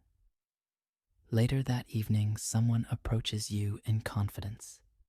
They too have a beaked mask. Yours is slightly longer. You nod to each other, acknowledging your shared suffering. It's a club. A very uncomfortable, sweaty, flower-scented club. Eventually, you retreat to your quarters, the leather strap leaving a line across your cheeks. Your face is damp. Your nose tingles. And your next adventure, it involves utensils. Deadly ones. Because tomorrow you dine with the spiked dinner spoon. Morning arrives, and with it the ceremonial chaos of a medieval breakfast, or as close to breakfast as you can get in a time when meal times were vague suggestions and forks were considered suspicious. You trudge to the table, bleary-eyed, your mouse lashes finally flaking off from the night before, and your cheek still faintly indented by plague mask straps. You sit on a wooden bench that creaks dramatically and wait for the meal to be served, and then it's handed to you the spiked dinner spoon. At first glance, it looks like a normal spoon until you notice the jagged ridge along the handle and a tiny gleaming blade embedded in the side of the bowl. This isn't just a utensil, it's a threat. Supposedly designed for efficiency, the spiked spoon was one of many overly ambitious tableware experiments that attempted to combine form function and a little bit of mayhem. One edge cuts, one scoops, and the spikes, no one really agrees on the spikes. Historians still argue whether these spoons were ever truly used, or just a curiosity crafted for noble feasts to intimidate guests or impress foreign dignitaries. Some believe they were military-issue multi-use tools for soldiers too poor to carry both a dagger and a soup ladle. Others think they were designed for upper-class paranoia, always ready to stab a rival if the gravy got political. You examine your own. The handle is etched with ornate vines worn from use. One prong is slightly bent, and the blade part glints ominously in the morning sun. Your porridge looks nervous. You attempt a bite. The spoon catches your lip. You wince. Blood is not on the menu, but the spoon seems indifferent. Across the table, a minor noblewoman tries to cut a sausage with her spoon's side blade. The sausage wins. It flings itself onto the floor with a splat. She shrugs and spears it with a spike. That at least works. One fringe tale describes a dinner guest who got too enthusiastic with a spiked spoon and accidentally severed part of their own mustache. No major injury, just major embarrassment, and a ban from the Duke's table until it grew back. Some spoons even had tiny locks to fold the blade away like a medieval Swiss army knife.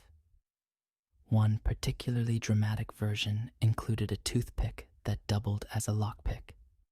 Because who doesn't want a utensil that enables both oral hygiene and light burglary? You managed to eat half your bowl without injury. Success. Mostly. The porridge tastes like wet wood, but that's normal. The spoon, though ridiculous, does have a strange appeal. In a world where you might be robbed, invaded, or challenged to a duel before dessert, perhaps it made sense to weaponize your cutlery. And let's face it, anything that makes medieval oatmeal more exciting deserves some respect. You finish your meal. Your lips are intact. Your pride, less so. You set the spoon down carefully as if it might still lunge at you. Next up, footwear. Because clearly what you need after a perilous breakfast is a pair of stairs and the most impractical shoes imaginable. You ease yourself up from the treacherous breakfast table and head toward the staircase. But not before slipping into a truly baffling pair of medieval footwear stair-climbing shoes. No, not boots with springs, not even sandals with better grip. These are elevated wooden platform shoes, sometimes called pattens, designed to keep your feet above the filth of the streets. But someone at some point thought it would be brilliant to reshape them to aid in stair climbing. What you're wearing now has angled wooden blocks beneath the heels and a peculiar forward tilt. The theory: the slanted design helps you lean into the stairs and ascend with less effort. The reality: you feel like you're walking up a hill even when you're standing still. Historians still argue whether these were real climbing aids or just a deeply unfortunate fashion trend. A few scattered manuscripts mention elevated tread shoes for noble ascent, suggesting the elite dabbled in absurd shoe engineering. Some think it was a local fad, perhaps, in mountainous regions where stairs outnumbered flat ground. Others suggest they were purely ceremonial, used to make someone look taller and more impressive while climbing the dais at court. Because nothing says power like teetering toward your throne like a toddler on stilts. The shoes are loud. Every step echoes with a hollow clop like a miniature horse parade inside a stone hallway. You attempt the stairs. 1 foot up. Wobble. Adjust. Another foot. Wobble again. The shoes demand precision and grant no forgiveness. 1 wrong angle and your ankle goes sideways faster than a court jester's jokes, which is to say, not ideal. You pause halfway up to rest, gripping the banister like a sailor clinging to the mast. This is the slowest staircase experience of your life, and you've once done it in chainmail. A delightful fringe record from Bruges tells of a merchant's wife who refused to remove her stair-climbing shoes, even indoors. She reportedly kept a servant nearby at all times to help her down steps with grace and minimal tumbling.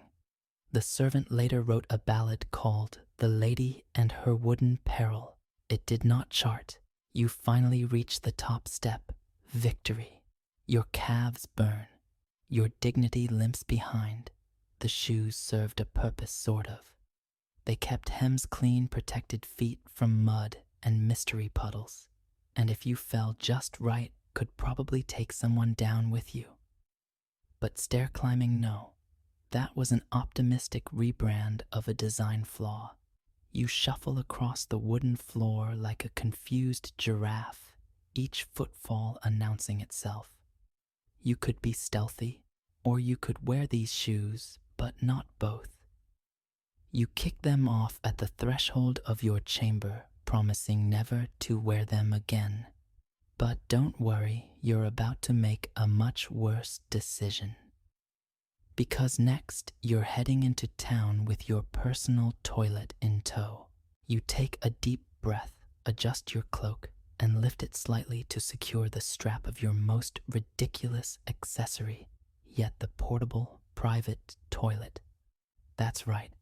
You're going out into the world today with a bucket.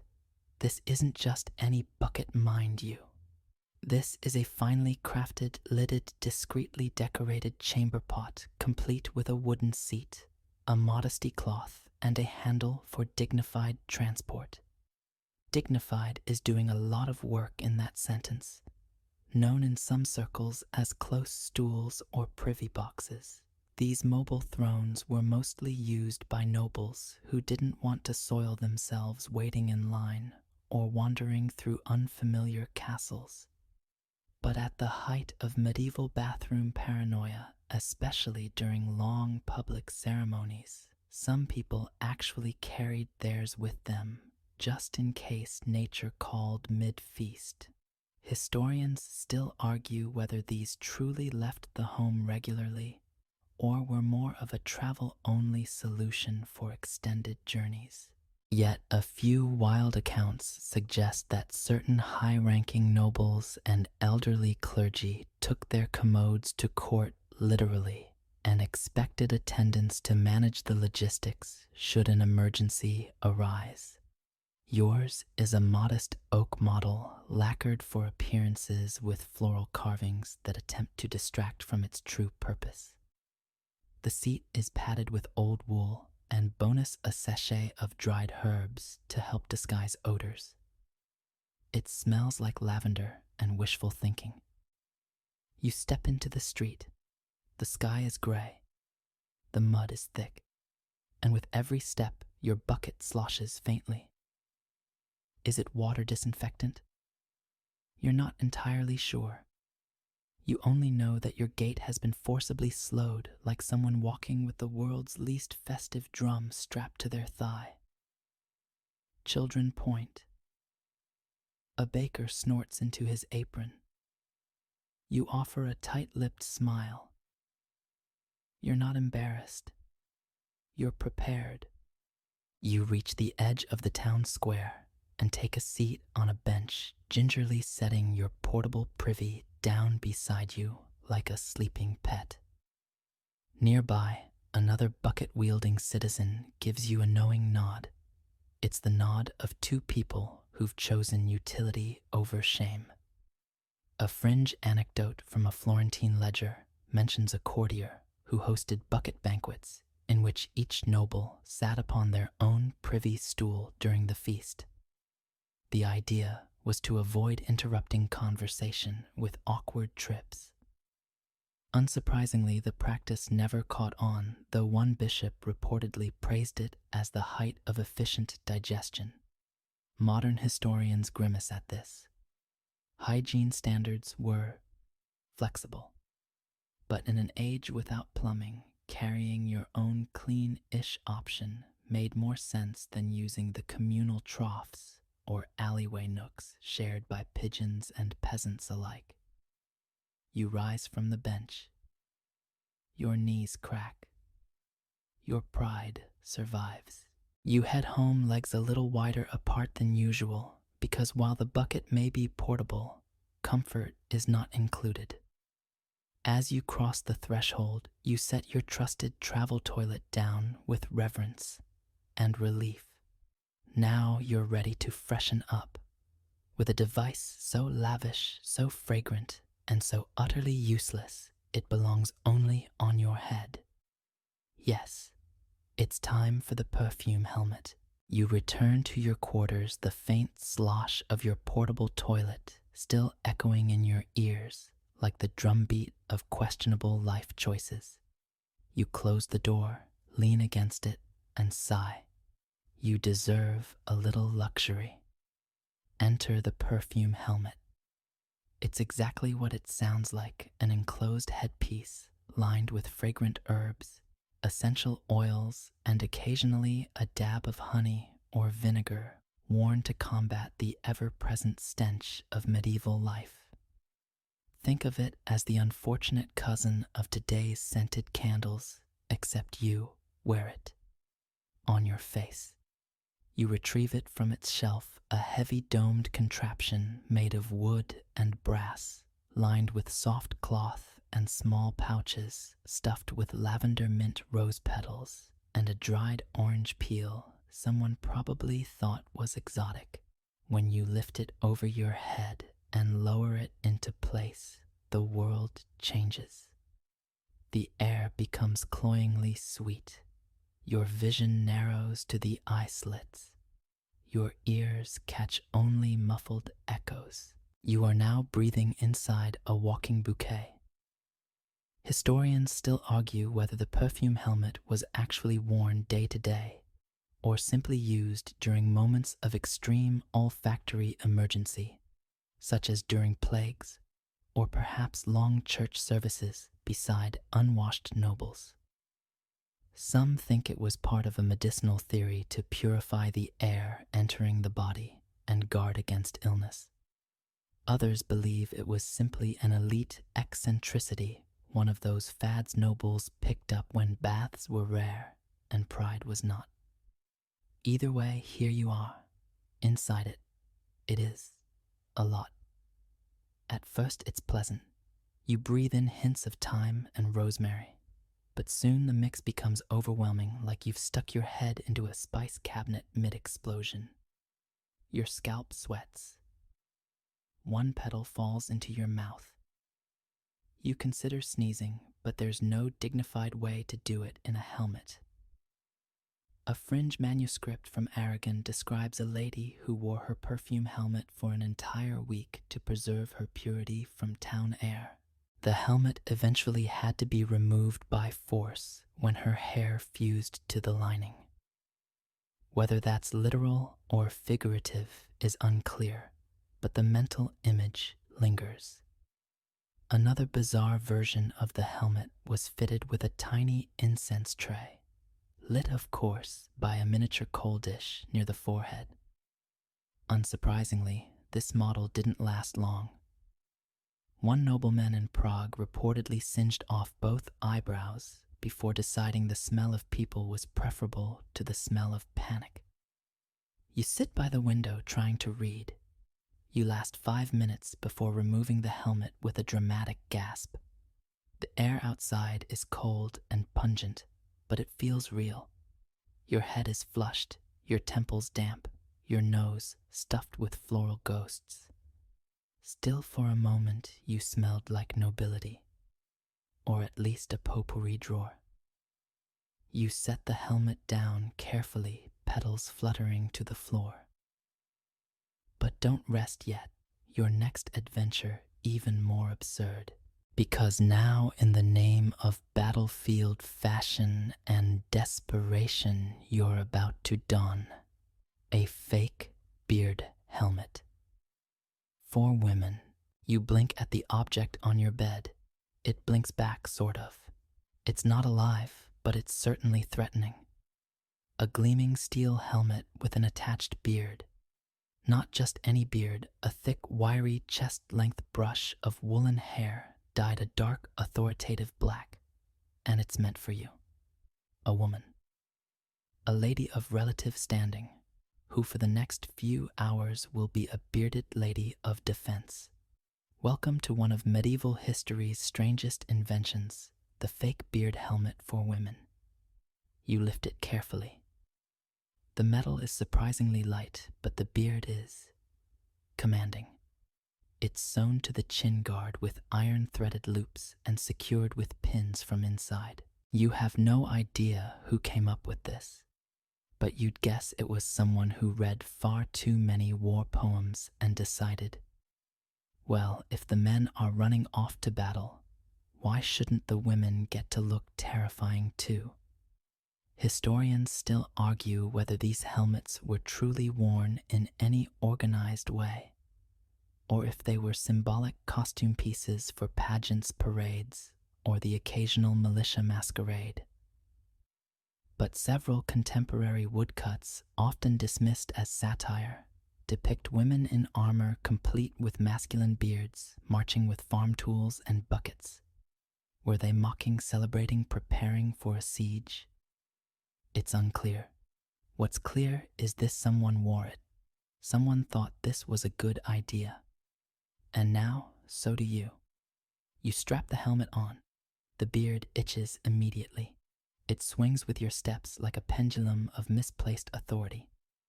You feel odd. Strong, perhaps. Confused, definitely. Powerful in the way someone feels powerful after stealing a costume from a village play. The idea, they say, was intimidation. During invasions, especially when the village men had left to fight women, sometimes formed defense brigades. The fake beard was part of an effort to appear more fearsome to the enemy, to create hesitation. If it worked even once, maybe it was worth it. One fringe account from northern Germany describes a beard watch, a dozen women who stood guard in full disguise, beards and all. Supposedly, they frightened off a group of raiders who thought they were cursed monks.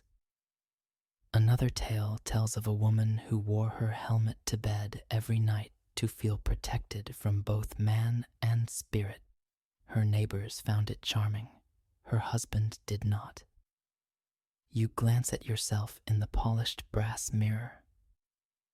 The beard glistens faintly in the candlelight. You try stroking it thoughtfully, but it feels like petting a bramble bush. Still, you admire the confidence it lends. The world might be cold and chaotic, but at least no one's questioning your chin today. You try walking around your room in it. The beard swings. The helmet clanks. The effect is somewhere between military commander and disgruntled puppet. Eventually, you remove it gently, placing it back in its velvet-lined box. It's ridiculous. It's glorious. It's somehow both empowering and wildly impractical. And it's not even the weirdest medical item in your arsenal. Because up next, a machine that replaces bloodletting leeches with tiny, clunky, mechanical metal mouths. You sit on the edge of your bed, arms crossed, staring at the contraption before you. It looks like someone took a small wine press, added gears, and then gave it dental aspirations. This is your next encounter with medieval absurdity, the mechanical leech machine. Yes, in a time when medicine was equal parts folklore, trial and error, and enthusiastic bleeding, someone decided that instead of using real leeches, nature's slippery little phlebotomists, they would build one. Because obviously when faced with the creepy efficiency of a living creature, the right response is, we can do worse. You examine the device. It has 3 small metal clamps, a winding handle, and a narrow funnel for catching the excess. You raise an eyebrow. Somewhere someone thought this would be cleaner, safer, and less wriggly. Historians still argue whether these machines ever truly caught on, or were simply the inventions of ambitious court physicians trying to impress noble patrons with modern techniques. Most sources suggest they never worked particularly well, but records exist of a few royals ordering them custom-made, citing distrust of wild liches and the desire for controlled extraction. You place the mechanism on your forearm, unsure of what to expect. The clamps are lined with dull teeth, supposedly designed to simulate the nibbling action of actual leeches. With a sigh and a wince, you crank the handle. It clicks. Nothing happens. You turn it harder. A sudden snap and one of the clamps latches onto your skin. It doesn't break the surface, but the pressure is firm, oddly bruising, and accompanied by a faint metallic squeal. The machine hums. Or maybe that's just your arm. A fringe treatise from a German physician named Gottfried von Lichtenwald describes his attempts to mass-produce these for field hospitals. He claimed they would draw humors with unmatched precision. His peers claimed they were loud, ineffective, and terrifying to the sick. One noblewoman reportedly fainted after seeing one operate, though that might have been due to the smell of burning tallow used to lubricate the gears. You release the crank and detach the clamp. Your skin is red and slightly marked. No blood drawn. No humors balanced. Just mild regret and the realization that sometimes the real thing, even if it's a swamp-dwelling parasite, is hard to replace. You gently push the machine back into its velvet-lined box beside a note that simply reads, "Do not overwind." Good advice for the machine. Possibly even better for your current mental state. It's amazing how many medieval inventions were solutions to problems that may not have existed. Or if they did, were better left to simpler tools or no tools at all. You flex your arm. It stings. And yet, you smile. Because next on your journey, return to the comforts of daily life. If your definition of comfort includes unstable traps designed to catch poultry with the speed of a surprised catapult. It's time to hunt chickens with springs. You're outside now, standing in the courtyard of a modest country manor. The morning sun is shining, a few chickens strut around, pecking the ground, and at your feet sits a curious wooden contraption loaded with springs, pulleys, and questionable ambition.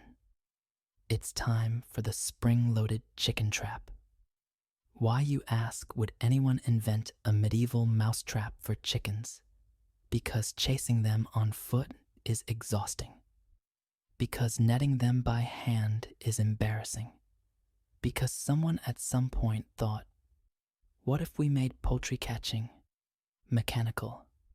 The device before you is about the size of a bread box. It has a flat wooden base, a raised arm under tension, and a bait dish in the middle, usually filled with grain or something shiny.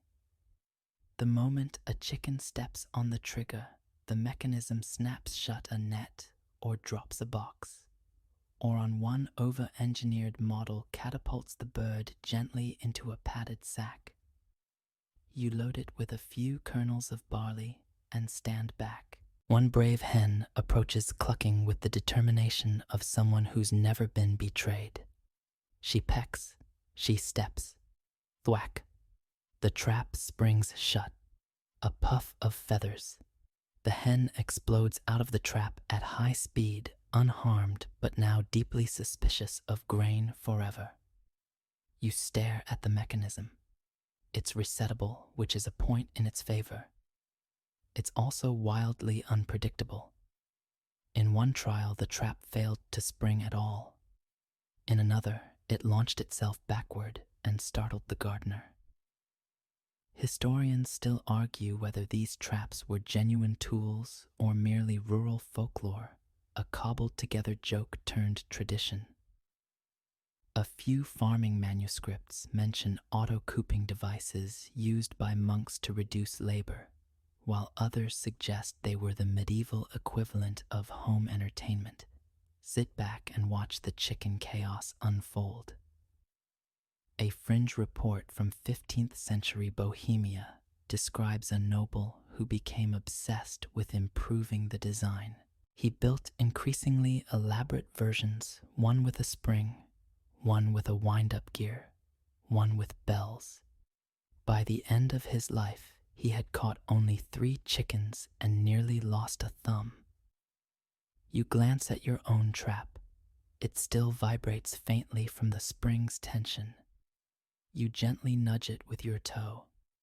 It snaps again dramatically, pointlessly, and with a noise that sends nearby birds fluttering into the air. The thing is, it almost works. Like many medieval inventions, it's just enough to get you excited and then fail you at the finish line. Still, there's something charming about it. A time-saving device that adds more time. A tool that turns a simple task into a mild spectacle. It doesn't solve the problem, it turns the problem into a performance. You reset it once more just to hear the sound. The chickens keep their distance now. They've learned. And so have you. But before the day is done, there's one last invention to examine. One final masterpiece of medieval absurdity. One you wear not for fashion, not for battle, but to publicly announce your shame. Grab your whistle. It's time for the apology walk. You're on the road now, barefoot wrapped in a plain gray tunic, head slightly bowed. Around your neck hangs a string tied to a small wooden whistle that rests lightly against your chest. Yes, it's that time. Welcome to the medieval practice of the apology whistle, an invention so theatrical, so questionably effective, and yet so oddly sincere, it somehow gained traction in more than a few towns. In short, you've sinned, or someone thinks you've sinned. Maybe you gossiped. Maybe you skipped mass. Maybe you were caught playing dice with the miller's son behind the alehouse.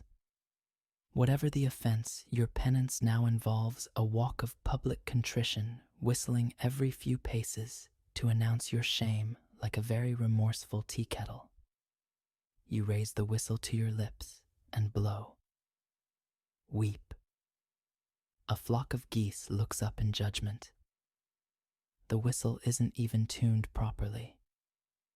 It lets out an awkward squeak, half bird call, half hiccup. Still, the ritual is clear. Every dozen steps blow the whistle. Every time someone looks your way, nod humbly. Every time a child giggles or a baker chuckles from their stall, remember you're doing this to be forgiven. Historians still argue whether the apology whistle was a common practice or just an eccentric punishment used in particularly theatrical towns. Some suggest it emerged from early ecclesiastical customs designed to give sinners a chance to atone publicly without resorting to stocks or flagellation. Others believe it was invented by town leaders who just really enjoyed dramatic sound effects. A fringe record from a Flemish village tells of a man who had to whistle for 7 days straight after insulting a magistrate's hat. By the end, the townsfolk were so sick of the sound they begged the priest to absolve him early. Your own journey winds past the marketplace, the bakery, and finally the church steps. No one shouts. No one scolds. Most people simply smirk and return to their turnips. A few nod in solidarity. Perhaps they too have whistled their way to redemption. The idea, it seems, wasn't to humiliate you. It was to remind you and everyone else that sometimes owning your faults means being seen. You reach the end of the road. You lower the whistle. You feel lighter even if your pride has been slightly dented. You step back inside your home, closing the door behind you. And slowly, finally, the world begins to settle. You're back in your bed, now safe from spring-loaded chicken traps and apologetic musical instruments. The candles burn low. The wind whispers gently against the shutters. Somewhere in the distance, a donkey brays without context. Your head sinks into the straw-stuffed pillow. It rustles faintly beneath your ear. Your breath slows. The scent of the last few hours' herbs dust. Possibly goose grease still lingers softly in the air. But it's not unpleasant. It's familiar now, part of the world you've wandered through. You've traveled a long way tonight. Through useless tools, odd beauty trends, experimental cookware, and inventions that straddled the line between clever and completely unnecessary.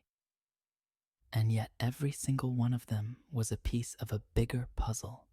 A portrait of a world trying its best, failing with style, and occasionally succeeding by accident. That's the charm of it, really. Inventions didn't need to work perfectly. They just needed to reflect the people who made them curious and hopeful, stubbornly creative. You roll on to your side. Your breathing slows further. The past dissolves into the soft glow of your imagination, now hazy and weightless. No whistles, no armor, no gears, just peace. You're warm, you're safe, and for once no goose feathers are poking you in places they don't belong. Close your eyes. Let go of the bucket, the beard, and the beaked mask. Let the silliness fade into stillness. Sleep comes quietly now, not on springs or stilts, but on the back of gentle, absurd memories. Good night.